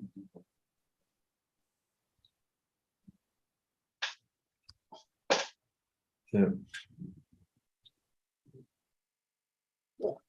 I just But want to people- but- ask. I just want to ask because the three of you has very similar views. Do you think there is uh like a definitive solution that will solve, you know, all problems and all human problems in this world? Yeah, I mean, like I was already hinting at this problem of us being indoctrinated into metaphysics at a very, very early age. And you know, how the whole of society is predicated on the idea that people can decide on their own. Like their people's volition is self mandated, self-propelled, is all about free will, you know, is born out of free will. So that's a very, very antiquated, very, very old and potent behavioral fact or pattern in people. Can you repeat that one? Free will, you said? Free will? Yeah, like the whole of society is predicated with free will. This concept of free will. Free will is the concept of free will is it's even the concept of free will is particularly just recent. Maybe No. around 1800s or No. way back, I guess. No, I mean, like what I mean by that is, free will only makes sense in a dualistic kind of setting where you have the physics and the metaphysics cohabiting, or the metaphysics being harbored in or by physical, like in the case of death, people dying, then the metaphysical survives the physical. There's things like that, you know what I mean. It's for me, I call it the dualistic understanding of nature. And like when Flipping it's, switches. you what you no mean. longer- you don't You you just don't flip flip switch. switches. Like people believe in spirits. That predates the what you were trying to say, that free will is just a recent concept. What predates that is the belief in spirits, or um all the older understandings of nature or the world. But they are all subsumed in this dualistic understanding, or view of the world, really. So And we it's need very- a overhaul for yeah, starters. we I need mean, that's Uh, why we- that's why we really need to take or make that so-called quantum jump from this dualistic to the mechanistic, or the absolutely physical understanding of nature. even our science is still antiquated. Need an overhaul, You even can in the say that. scientific Yes, you sense. can say that again. In our Because- scientific communities But as well. the thing the good thing about the scientific front is that they're quick to correct themselves. Hopefully, yeah, and they have been doing that. For now, like in the interim, maybe, or in the meantime, they come up with the dualistic terminologies, even, or concepts, when they try to explain the physics of the world to people also. So they resort to mathematics, where dualistic concepts abound. But the line is really a metaphysical concept, or only makes sense in a vacuous environment, for example, or entities or stuff like that, perfect shapes. They're all conceptual, purely mathematical concepts, and they all um, they all live or thrive and make sense in a dualistic realm or setup or a vacuum setup. So, but this is a tool that works that we can use in improving society. What we need to do is now, progress from what we've been taught in school, like the basic, of course, for starters, we are taught the basic, and that's how we approach these uh, complex ideas. It's like breaking it down to munchable bits, for people to really bite into, like hang on to, like to for them to inch their way into the more complex Experiment as well. Use this experiment. experimentation. Yes. So basically, we use simple terms and give simple examples, like how Fresco would describe the mechanistic nature understanding, or how he would describe it in simple terms. But if people are just stuck there, and they don't move on from these simple basic terms or You have to understanding. open up their view window, open their This minds. is this is what happens to most people. Then because what's demanded of them when they graduate is just these simple mathematical understanding, so Yeah. that they could be good employees.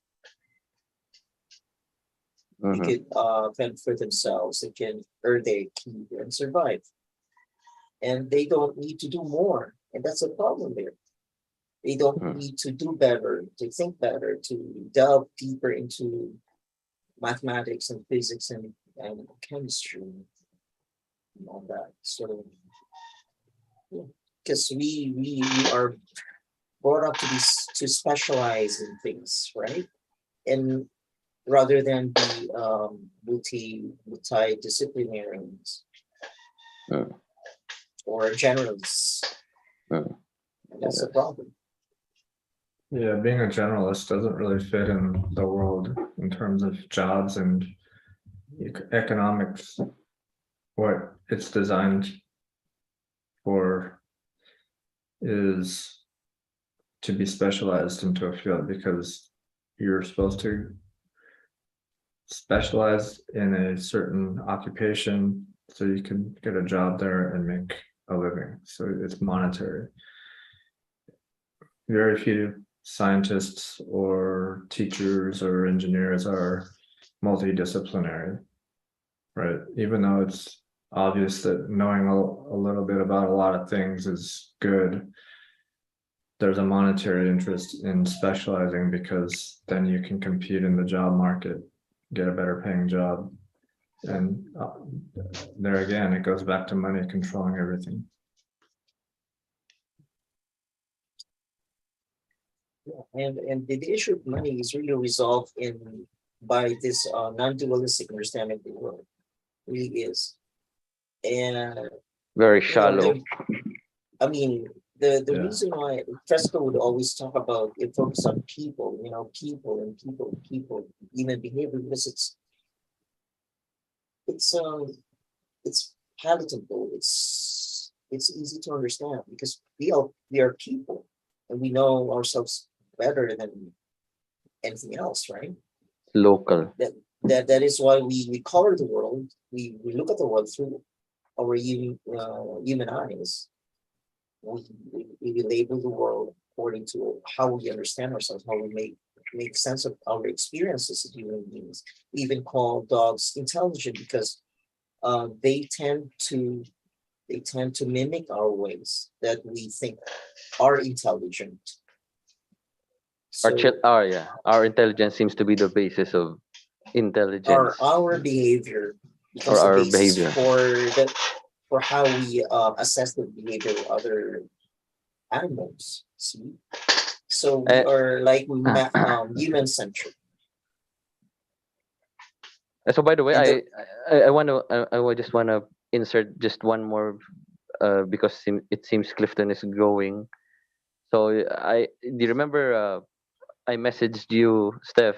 I sent you that message at Messenger did you read it about a certain someone who was once our guest, who seems to have Uh, a, yeah, who pitched an idea of a movie about time traveling and going to back to the past, and how so different we are right now from our ancestors way back 18 during the 18th century, I guess. mhm. And I was curious who that person was. I You're talking forgot about. as well, but he seems to be well connected to some directors or writers in a local TV station. And lo and behold, it did happen, and What happened? it's now appearing in our television, in our channel, local channel here in the Philippines. You Mhm. don't know the teleserye? There's the right now. That's uh, it's fascinating. It's What what the title. series? The Yeah, what title. series? It's Maria Clara and Ibarra. You didn't see Oh, that one? okay. Okay, No, so a student who kind of like time traveled or went into the book of one of our Philippine heroes, Jose Rizal, and it's a novel he's of Jose he's a Rizal during national the hero. yeah, and he went. This student who's a Gen Z went back to the 18th century and couldn't even understand a damn thing. She thought that she was still here in our present time, and Mhm, she tried to communicate with the 18th century Filipinos under Spanish mhm, colonial, mhm, and the language is very different. There mhm, were there were some Malay language. mhm, The only language there that's communicate that they understood was just the Malay. Some borrowed languages from our generation right now has some English mixed into it. Whilst back then there was just Filipino and Spanish, and mostly Spanish because we were a Spanish colony, mhm. and our from our culture to everything, it seems that not just culture. It seems that it's not just space that separates culture; it's also time, Yeah. and that proved that our request of showing Filipinos the difference of in the progress that we've made since the 18th century, that jump, And it's so different. yeah, I mean, like, I think that's the role of our schools, right? To compare the situation in the past and now, Yeah, and to hopefully for the young generations or people to learn something from the past. Um, so our you know our talks have bear fruit to some oh, extent. I'm not sure I don't we've know. yeah, I'm not sure we are a vital part of that development, but That's too arrogant. That's too arrogant to assume. Though. I don't know. It's a very common idea. but You hear it everywhere. yeah, I mean, like time traveling is like We a need more very time over. traveling videos for the Filipinos, I guess. I Because mean, like, I pitched that one here in one of our talks. I forgot who. mhm.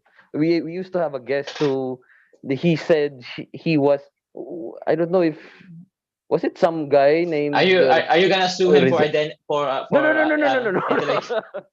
no. I'm saying that no suing. I mean we bore fruit from our perspective here in the Philippines because TVP activism last few years ago came back with these talks So with Stephen. you actually saw the guy on the It, live it, it stream, has like it has No, to it wa- be it he has to joined be bigger with than us that. here.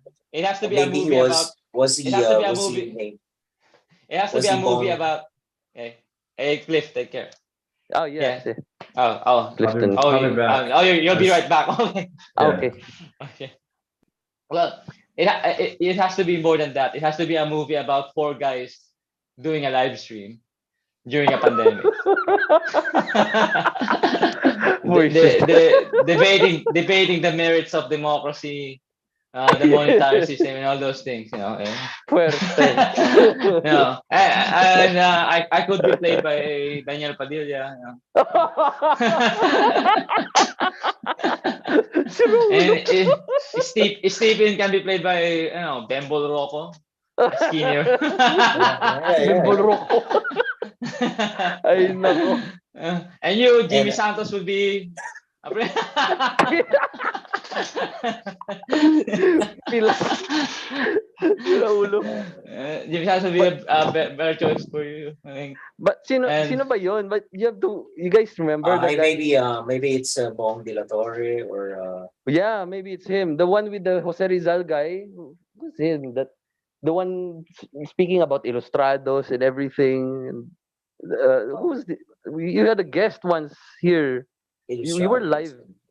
Yeah, You were just maybe talking. it was he like A historian guy, a Filipino historian, nerd or Historian. something. historian. No, Who I look- mean like he's if it was Bong, Bong is The one who keeps saying that if I have my other mind says this, my other mind says that. He always has that argument. Who's the name? I forgot. Oh, that's Bong de la Torre. Yes, it's him. That's Bong de la Torre. I think he mentioned something that he has connections to someone who has these, or Yeah, was it he, him?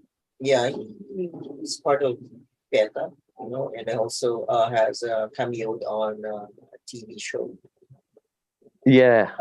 And well, he's all sorts of things, but really leaning towards a spirituality.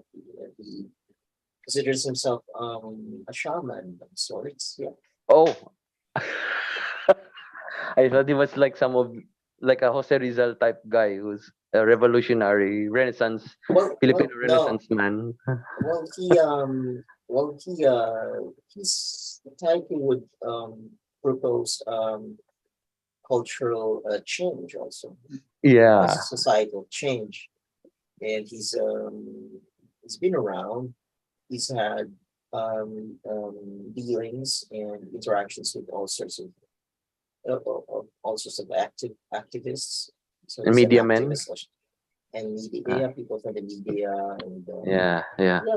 he's been around. I mean, like Yeah, Bong de la Torre. Yeah, it's Bong de la He's- Torre. Yeah. he's with 360.org, environmental organization. But yeah, I can't think of any other guy though that would fit the description. I mean, maybe it's It's him. It's him. it's yeah. It's him. So kudos to that guy. I mean, now Well, he's he's an interesting personality. he has lots of he has lots of selves in him. He explains in multiple opinions. If you want to see a show that that does that perfectly, I think you need to see, or I believe you have seen, the National Museum by Ben Stiller. Oh, He didn't time travel, but there's like this magical relic from ancient Egypt that allows wax figures from history to come Yeah. alive with a memory of whoever character they are portraying. And you'd see U.S. presidents, and you'd see the girl who got lost in the Bermuda Triangle. Amelia So Earhart. I have a question about the past and what can we glean from the past really? If the past is so outdated, and we're here Yeah. now at the present time, in the present time, coming from here, looking back, what can we glean for the past really? If the present is so advanced now and useful and relevant to our needs now, what can we glean from the past? Let's throw that to Clifton.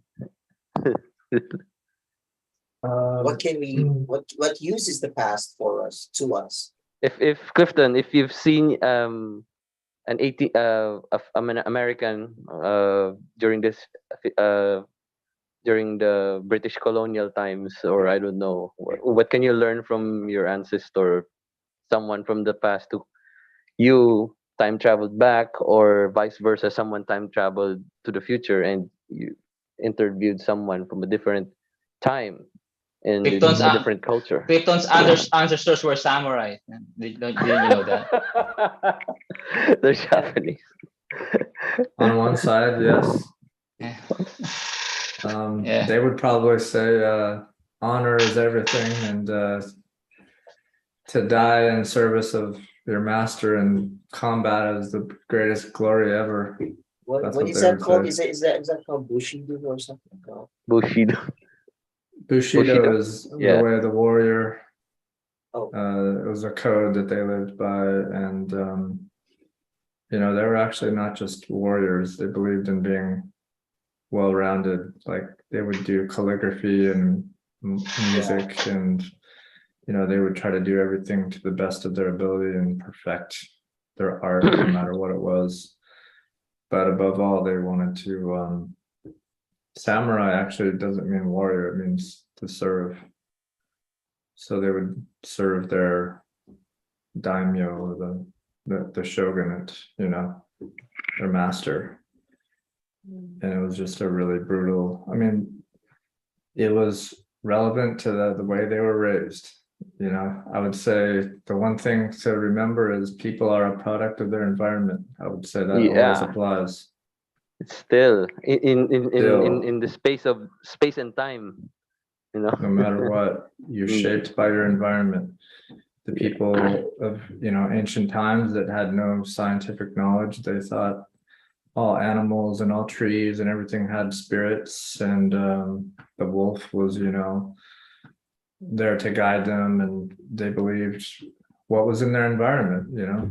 They believed But that that's their space and time. That's their science back then. That's their Yeah. science to them. That's scientific to them. yeah, they all had stories about why things happen, but it was them trying to understand, Yeah. make sense of the world. And they didn't have the tools that we have now. So yeah.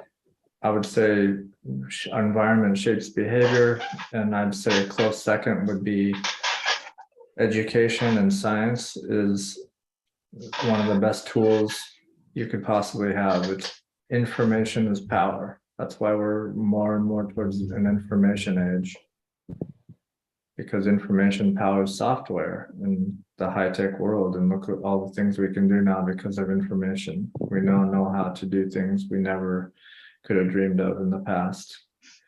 And it would look like magic to someone who was a Native American in the, you know, 1600s. It would seem like we were magical creatures from another planet if we showed them the things we have. Magical creatures. We're Yeah, like alien. They'd think we were godlike creatures sent down from, you know, the sun god. Mhm. You know, they'd put it together in their mind that way because that's all the knowledge they had. But in reality, we just have more education than them, and we have more knowledge. Although So- And that goes a lot, right? That goes a lot. Yeah, that's universal, no matter who you are, what civilization you're talking about. If you have more knowledge and more education, you can make more informed decisions, and you can develop tools that extend human ability, like computers and the internet. I have some comment about that. Are you done, Cliff? Yeah, Yeah, I have Is some that- comment about that. We are molded by our what's that? We are molded by our environment. Mhm. Because Yeah, I think largely. some things are just so innate that whatever the environment does, it doesn't change. Like let's say sexual selection. We always hear a lot about people saying that the media influences our way of choosing our sexual partners. Like the media influences us who we will decide who's handsome, who's good looking, who's not good looking or not. Beauty. And then yes, and then I think I don't know what's the technical term for a person who studies the sexual behaviors of people. But I heard from one of those people that they say that the media has very little influence. Culture has very little influence in how we select our sexual partners. It's not like when people. It's not like if we start showing people having sex with watermelons, that people will start to like having sex with watermelons. And aside from that, there's this group in Japan. I think they tried to challenge the norm. There's this girl group in Japan. It's like a Spice Girls group in which the members are all plus size. Okay. They're plus size. The I reverse. think they're trying to what do I call this? They're trying to fight body shaming. They didn't do so well.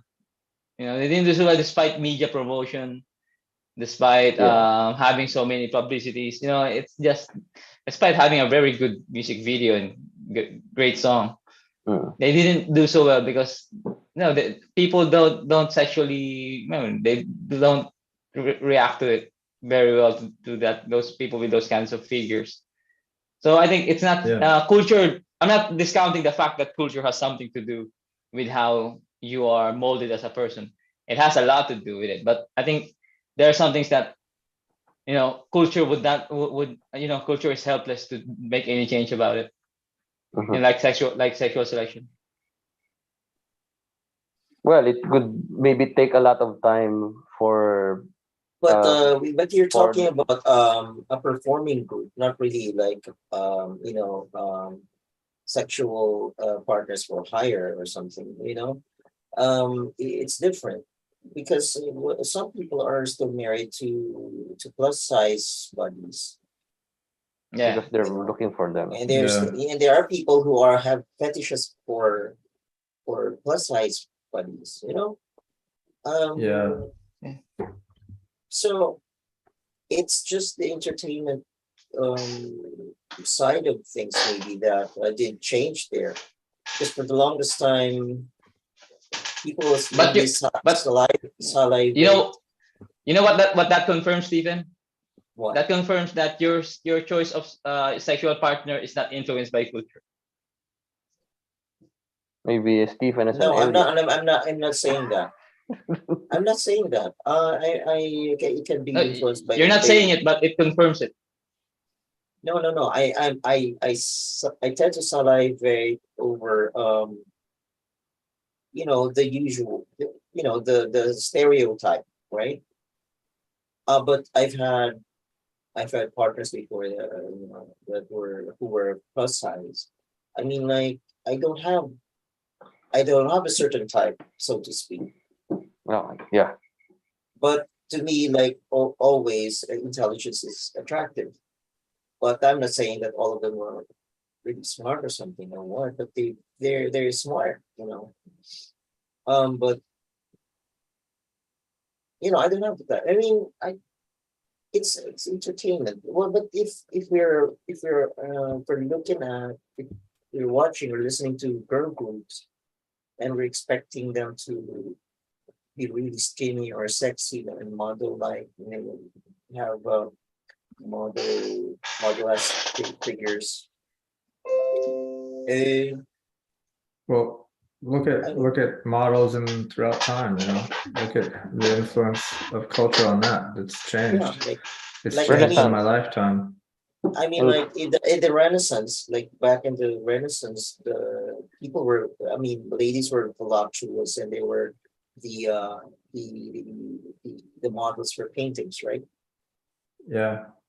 And now things have drastically changed, but it doesn't change that drastically, like in a short period. Like the change occurs in very long time, maybe around 300 years, or I don't know. Yeah. No, it doesn't have to take 300 years too. Maybe I think Clifton has something to say about it. Things have happened quick as well. Like I was growing up in the 80s, and look at models then. It was all about being skinny. Look at it now. with hip hop culture and all this. It's not about being skinny anymore. That's not what's beautiful. That's not what's attractive to guys, and that's not what women want to be like. They want to be bigger in a way, in certain aspects of their lower bodies that I won't mention. Uh-huh. It's changed like seemingly overnight, and that's dictated by Technology. culture Technology. and environment. Yeah, technology actually, sped it up, actually, bro. if you will do a a case study of it, which I watched some case study of it about the differences in the psych and the physique of the human being, especially I think in the US. Working out wasn't really a trend back then. Just go back 70 years, or working out wasn't a trend. So people then doesn't even have that great doesn't have a Physique. body like what we see right now. Very, very ripped, very buff.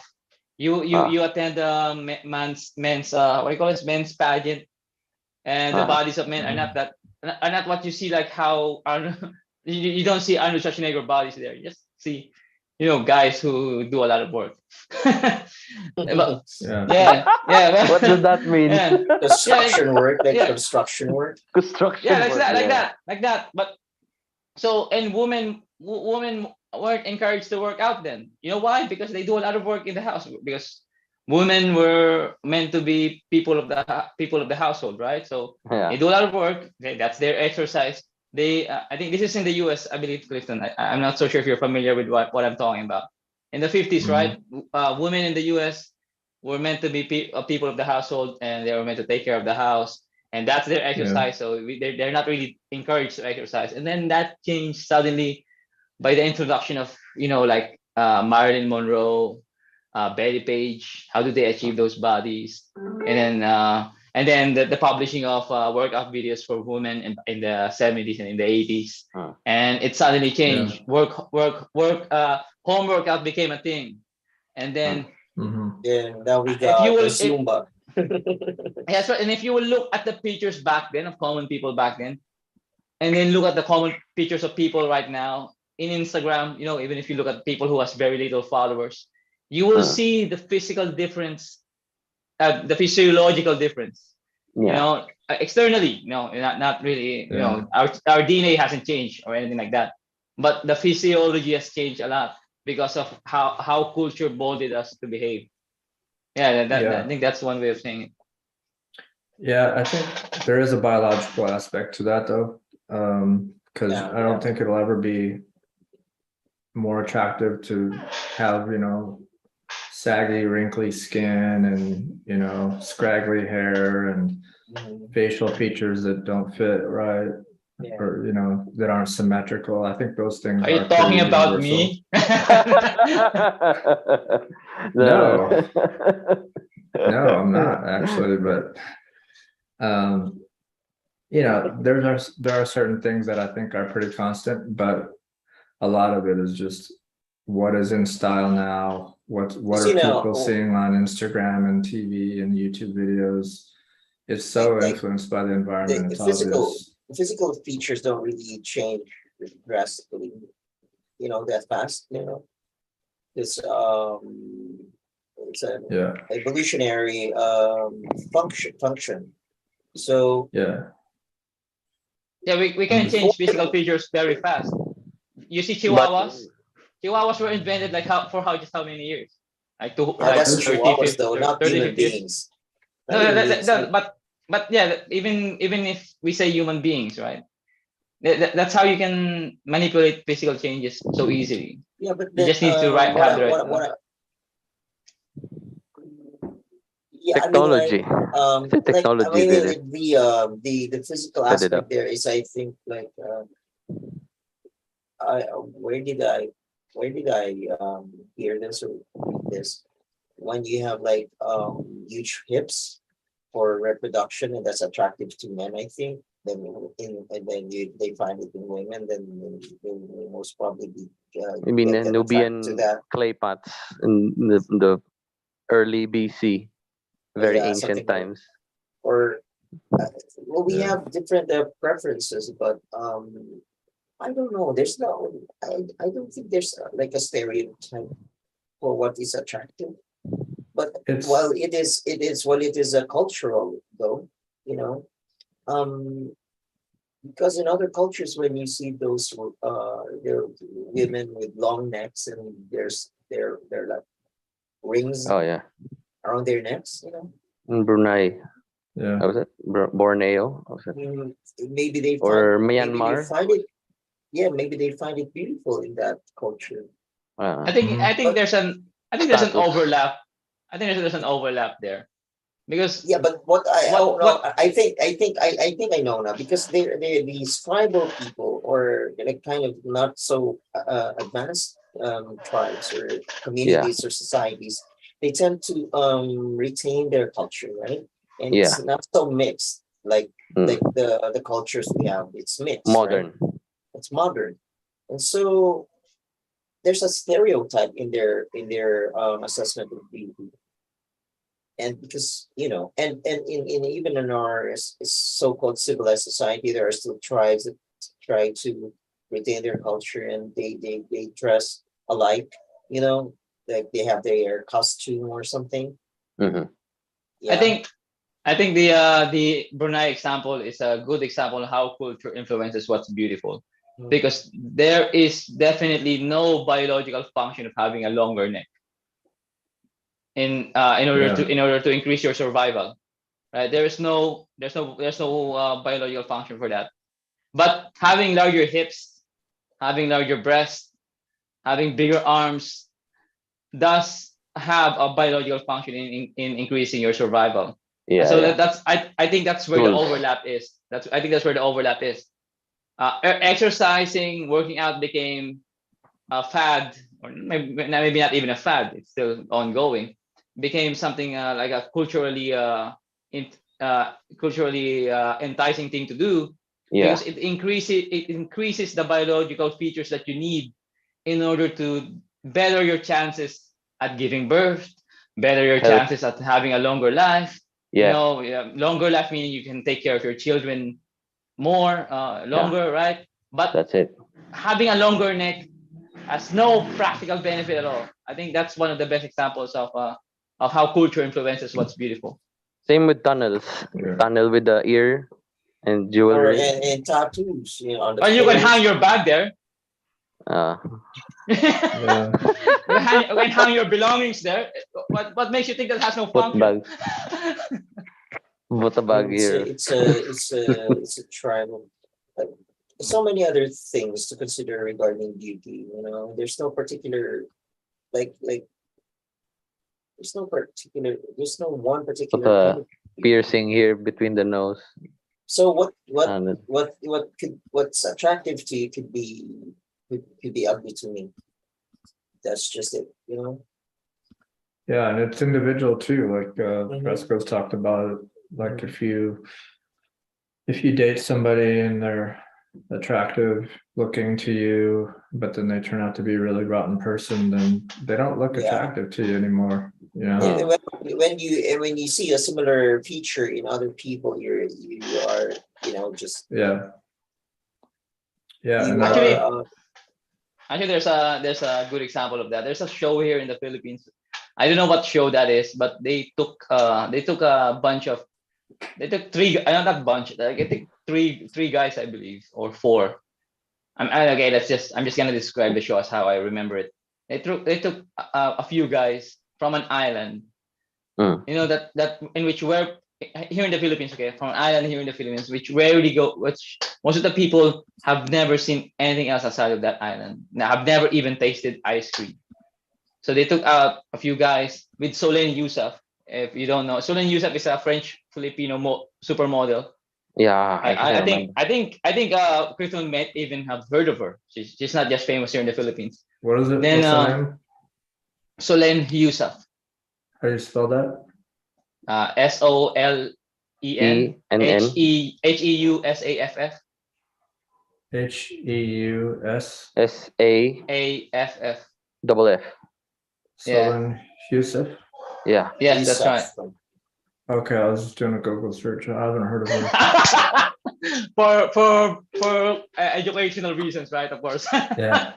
For science. I'm doing it for Yeah, for science. science. No, I'm just curious who you're talking about. Yeah, Solin Yusuf. Then she took out these guys to Metro Okay. Manila. Then they put them up in fancy hotels. They Yeah, were she attracted. Yeah, She looks looks stunning, half right? Asian, kind of Yeah, French, just French, Filipino, I believe. French And then Filipino. Yeah. and then and then those guys weren't attracted to Solin Yusuf because she's not the type of girl that they see every day. She's not the type of Yeah. girl that they're looking forward to get married to. And they introduced this Yep. comedian in the mix, a female comedian in the mix. She's not attractive to us because she's not the culturally good type of woman Accepted. that you would prefer to have. Yeah. That's Yeah. that's why she is a comedian. Yeah. She's funny for us. I think Yeah. visually. It's And it's cultural and it's personal. I mean, everybody has probably had a certain type of person that for whatever reason they were That's influenced right. by that person, somebody or a group of people that looked a certain way and that became attractive to them. And I think everybody has that to a certain degree. And that's that's who environment. the guys got attracted to instead of Sulen Yusuf. The funny Because one. that's the type of girl who they will usually see in their island, or who Ah, they will usually get married to. Yeah. And sorry if I interrupted you there, Chris. ah. That's fun. So the one with the comedian, the ugly comedian, was preferred. No, I did not Maybe use the word ugly. No, if you rewind, I did not use the word ugly. It's not Oh, something sorry. we are Sorry. we The don't less tend to be attractive. attracted to. We don't tend to be attracted to. We don't. That's not Ah, something. okay. So our Freudian slips are what Fresco would call primordial slime. Yeah. So yeah, we still have those, like even if we consider ourselves to be more aware, more educated, but they're still a part of our past, or our primordial slime that still drags behind, still keeping us from really moving forward. We will always have that the remains of our past that we carry Mhm. over. And yet the knowledge that we've attained so far, as far as we're concerned right now, it's astounding. Again, going back to the chimp versus human DNA, and us humans declaring our IQ as the basis, as the basis for the best thing out there. Why IQ doesn't really make sense, or is Um, it's not really important, because it's always what you are aware of is also cultural. The tools that are available to you is also cultural. mm, So you cannot like really judge like an Eskimo who's just stayed on their Iceland. if you The igloo. bring a Eskimo to a tropical island, was no ice. Or it's a I matter think of privilege also. It didn't have any education at all. How could you? Oh, But he has a and good I think that's brain. where I think that's where you should. Better brain than you. Then I think that's where a good sample study could be done, right? If what is beauty between what is beauty? How is beauty perceived for people in between places with different climates? If you are in a colder region, I think people with larger bodies would be more beautiful, even if you're a woman. You know why? You have a better chances of surviving if you have more fat in your body if you're in a colder yeah. region. If yeah, you are in a tropical region, having a lean body ah, will really help a lot, because less fat means you can endure more heat. I think yeah. that's a good point of sample study there. I don't know if anyone has done it, Ah, but that's how you that's one way of scientifically understanding the perception of beauty is perceiving beauty influenced by culture or influenced by survival? Environment. Okay. Yeah. All right. Yeah. So now I Or remember. is it a mix of both, right? Mhm.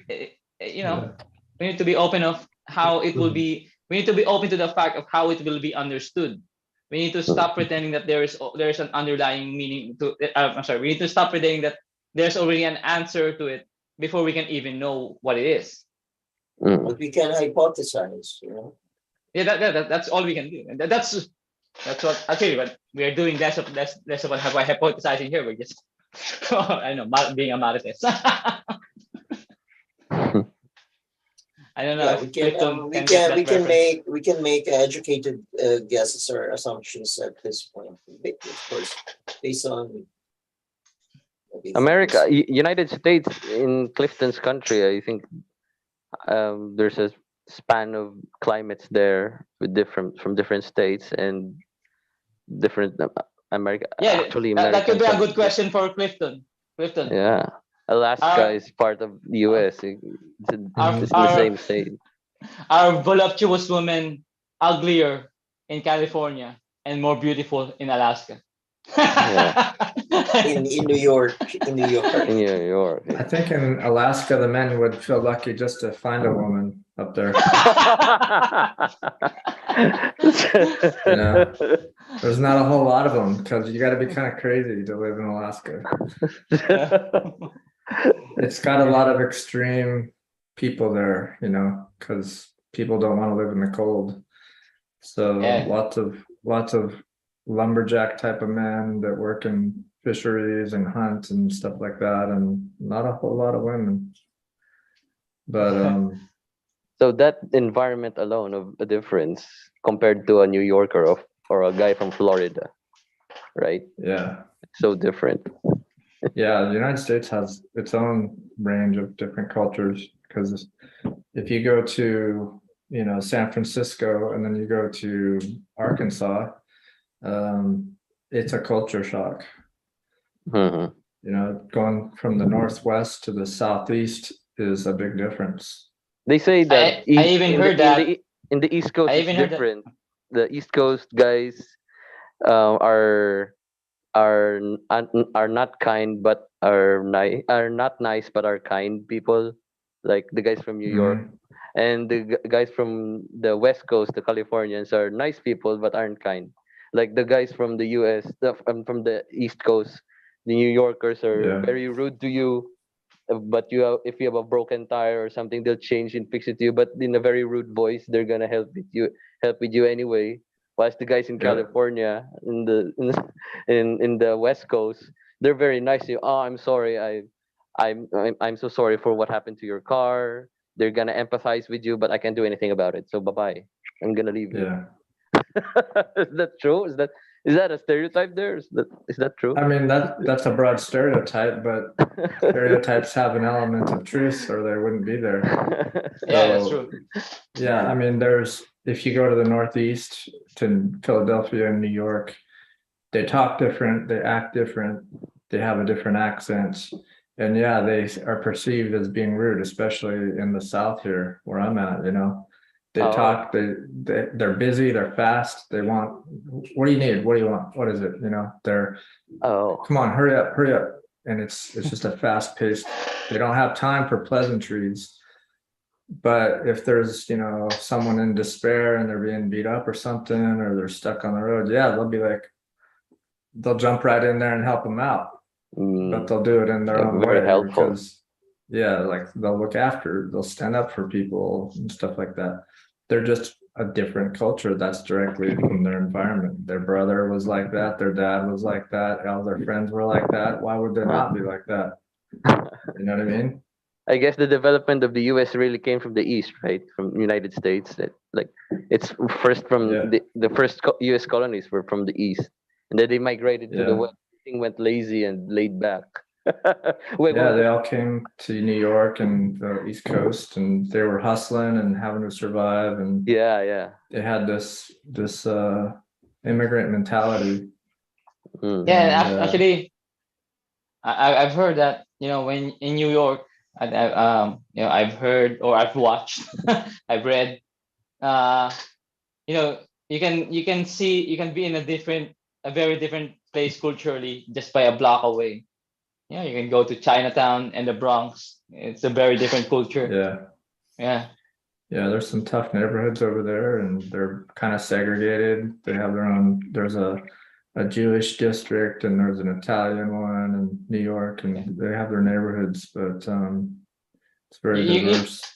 we also have that in the Philippines. I don't know how strong you could experience it in where Dr. Sapa lives.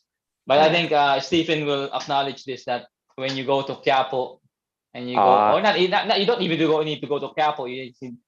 It's a place here in where we live near. You just need to go to Commonwealth Market, and there's a Muslim area here that when you There's a enter, Muslim. that when you enter, it's a very completely different experience. I'm not saying it this positively because it's drug ridden. Oh. The accents of the people are different. Uh-huh. They don't. I think they I've don't. seen- No, I've been to Quiapo. I've been to Quiapo. I've yeah, been yeah, there. yeah. Then Yeah, but I'm not even talking Carriedo. about Quiapo here. I'm just talking about the mosque nearby. Yeah, where I There's live. Yeah. then on the other side there's a Chinatown. There's a Yeah.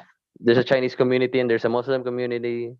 The Chinese community are very welcoming. I really appreciate the Chinese community. If you go, well, if you're engaging in business with them, they're very welcoming. Yeah. You know, yeah. but if you start dating their daughters, that's a very different thing. They're still very racist when it comes to those kinds of things. They don't want to intermarry. They don't want to. Well, my lens. I order lenses there at the laboratories there at the Chinatown near Quiapo. So I'm very connected there with with the Chinese there. We most of our laboratories are there as well. So when we make glasses just like this, we order it when we send it there to Manila. Then Yeah. back here at the province. And the fascinating thing about it, right? They're here in the Philippines, but when you speak to them, they still have very solid accents coming from their mainland. Oh yeah, yes. Yeah, that's right. And I think Clifton. Hokkien. I don't know. I don't remember which part of the U.S. Clifton is. Maryland, right? Georgia. Georgia. Georgia. But he's from They have a Washington map- originally, right? Yeah, I'm originally from the Seattle area, so from two Seattle. different sides. You see, you'll notice segregation when there is segregation, right? Even if these people are living, let's say, Chinese people who are even born in the Philippines, if they live within a Chinese bubble, they will still have a very strong accent of Chinese. Yeah, The Chinese accent. And I think I don't know. I'm not trying to express an opinion about it, but I will express an opinion about it. I don't think it's good because it's a symbol of isolation. Oh yeah. It's a symbol of isolation, and it's a symbol of not wanting to be with other people. That is different from that is different from you. That I think, and it's a precursor to hate. It's so easy to hate people if you don't know them. So that's why I really do not appreciate the Chinatown is here. The Muslim people are here. No, why can't we just live together? Yeah. Let's talk to one another, right? Let's talk to one another. Why not? That's it. Yeah, you also can't blame an individual though about it. It just happens That's over true. time. And a lot of people are just born in that neighborhood because of they their feel safe there. relatives. They feel safe there. Yeah. Yeah, and I think it's It'd be- less about wanting to not be where other people are and more about you are comfortable with people Or maybe who are just like you. maybe herd mentality. Yeah, people tend to herd together if they have similarities. They talk the same, Yeah. they eat the same food. Yeah. The same. You see all the grocery stores and the restaurants that are, Chinese or whatever. It's because they all live in that neighborhood and I mean, like it's still a cultural thing. I think.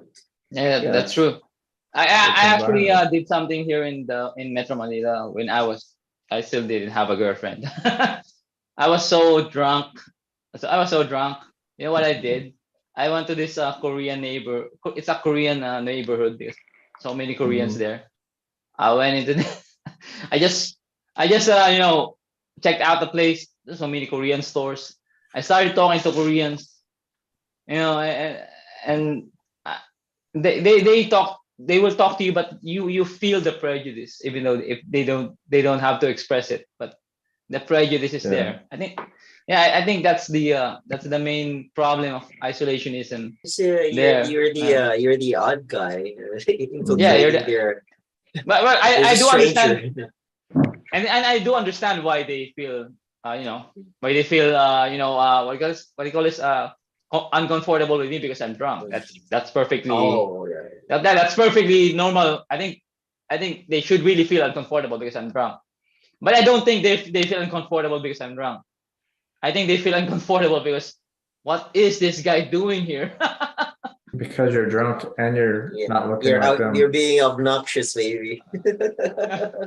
No, man, That's two I bought strikes. people. It was a time that I used to have some money to spend.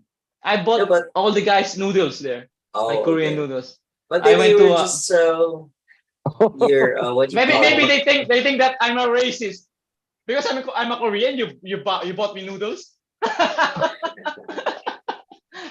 Oh my God. Maybe that's why. Yeah, I You never know. what Yeah, that's okay, true. I think We'll never know. we've had a very interesting conversation so far, and it's already 2 a.m. I think we should Amazing. we should adjourn at this point, for Yeah. the time being. Amazing. I was really tempted to delve into the time travel kind of thing or concept, but we will reserve that for next time. Yeah. I've been wanting to do this experiment with this group for the past what 2.5 years now. When we start, yeah, since we started doing this live stream. Mhm. So maybe next Saturday would be the perfect time for that, because we've been towards the end discussing the past, learning from it. What if we had a glimpse of the past, etc., etc. And so in hopes of maybe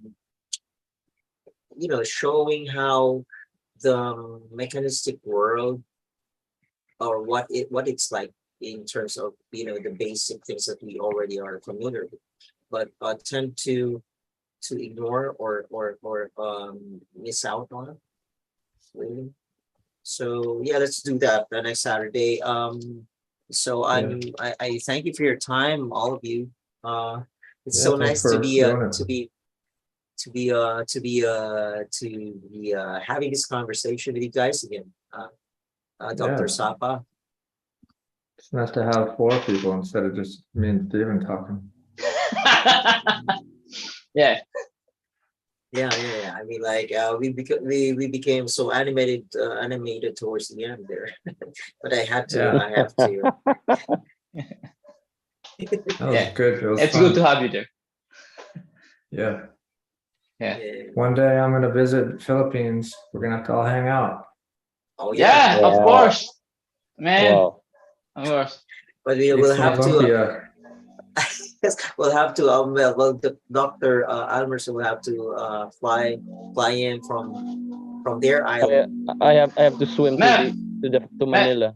I have to man, swim from the south. Clifton will come from the US. That's farther from here compared to how far some. So don't make excuses, man. It'll be worth the swim. This is- Yeah. I'll see about that. I'll see absolutely. So yeah, okay. So let's all make it a point to get back here on Saturday. Yeah. about that. Sure. As long as I can. we I do have I mean, no, not Saturday. It's Sunday. Okay. Sundays. Or Yeah. anyway, or anytime you want to send the invite, right? No. It's gonna be Sunday here, and Sunday evening here, Sunday morning there, right? Yeah, normally your start time is 10 a.m. here. Yes. So- So we're just 12 hours ahead. So Yeah, I think I'm hearing church bells from Stephen from Clifton's background. Yeah. really, Yeah. Well, church is over here, but it's about when we start. They're going to church. Yeah. But I Okay. won't be able to make every Sunday because my job's gonna be changing, so I might be Okay. working. Yeah, This that's cool. Sunday, I mean, this Sunday, coming Sunday. Probably like within a month or so, I'll probably Okay, be all right working then. So some we Monday- have we some really Sundays. have to do some actual experimentation here, like virtual, but you know, it's an experimentation. It's an Yeah, activity. It's a practice, you know. So yeah, it's gonna be some. yeah, Because we're all visual, and you know, to see is to believe, and experience better, you know. Okay, all right then. Let's see what happens. Yeah. Thank you so much. All right. The extension you all. Yeah, nice seeing you all Have a again. nice Nice life. seeing you Have a all. nice life. Live long and prosper. Nice life. Yeah. Have a nice All life. right. See you guys Bye. next Bye. time. See ya. See you Sunday. See you guys. Thanks, guys. Bye. Bye.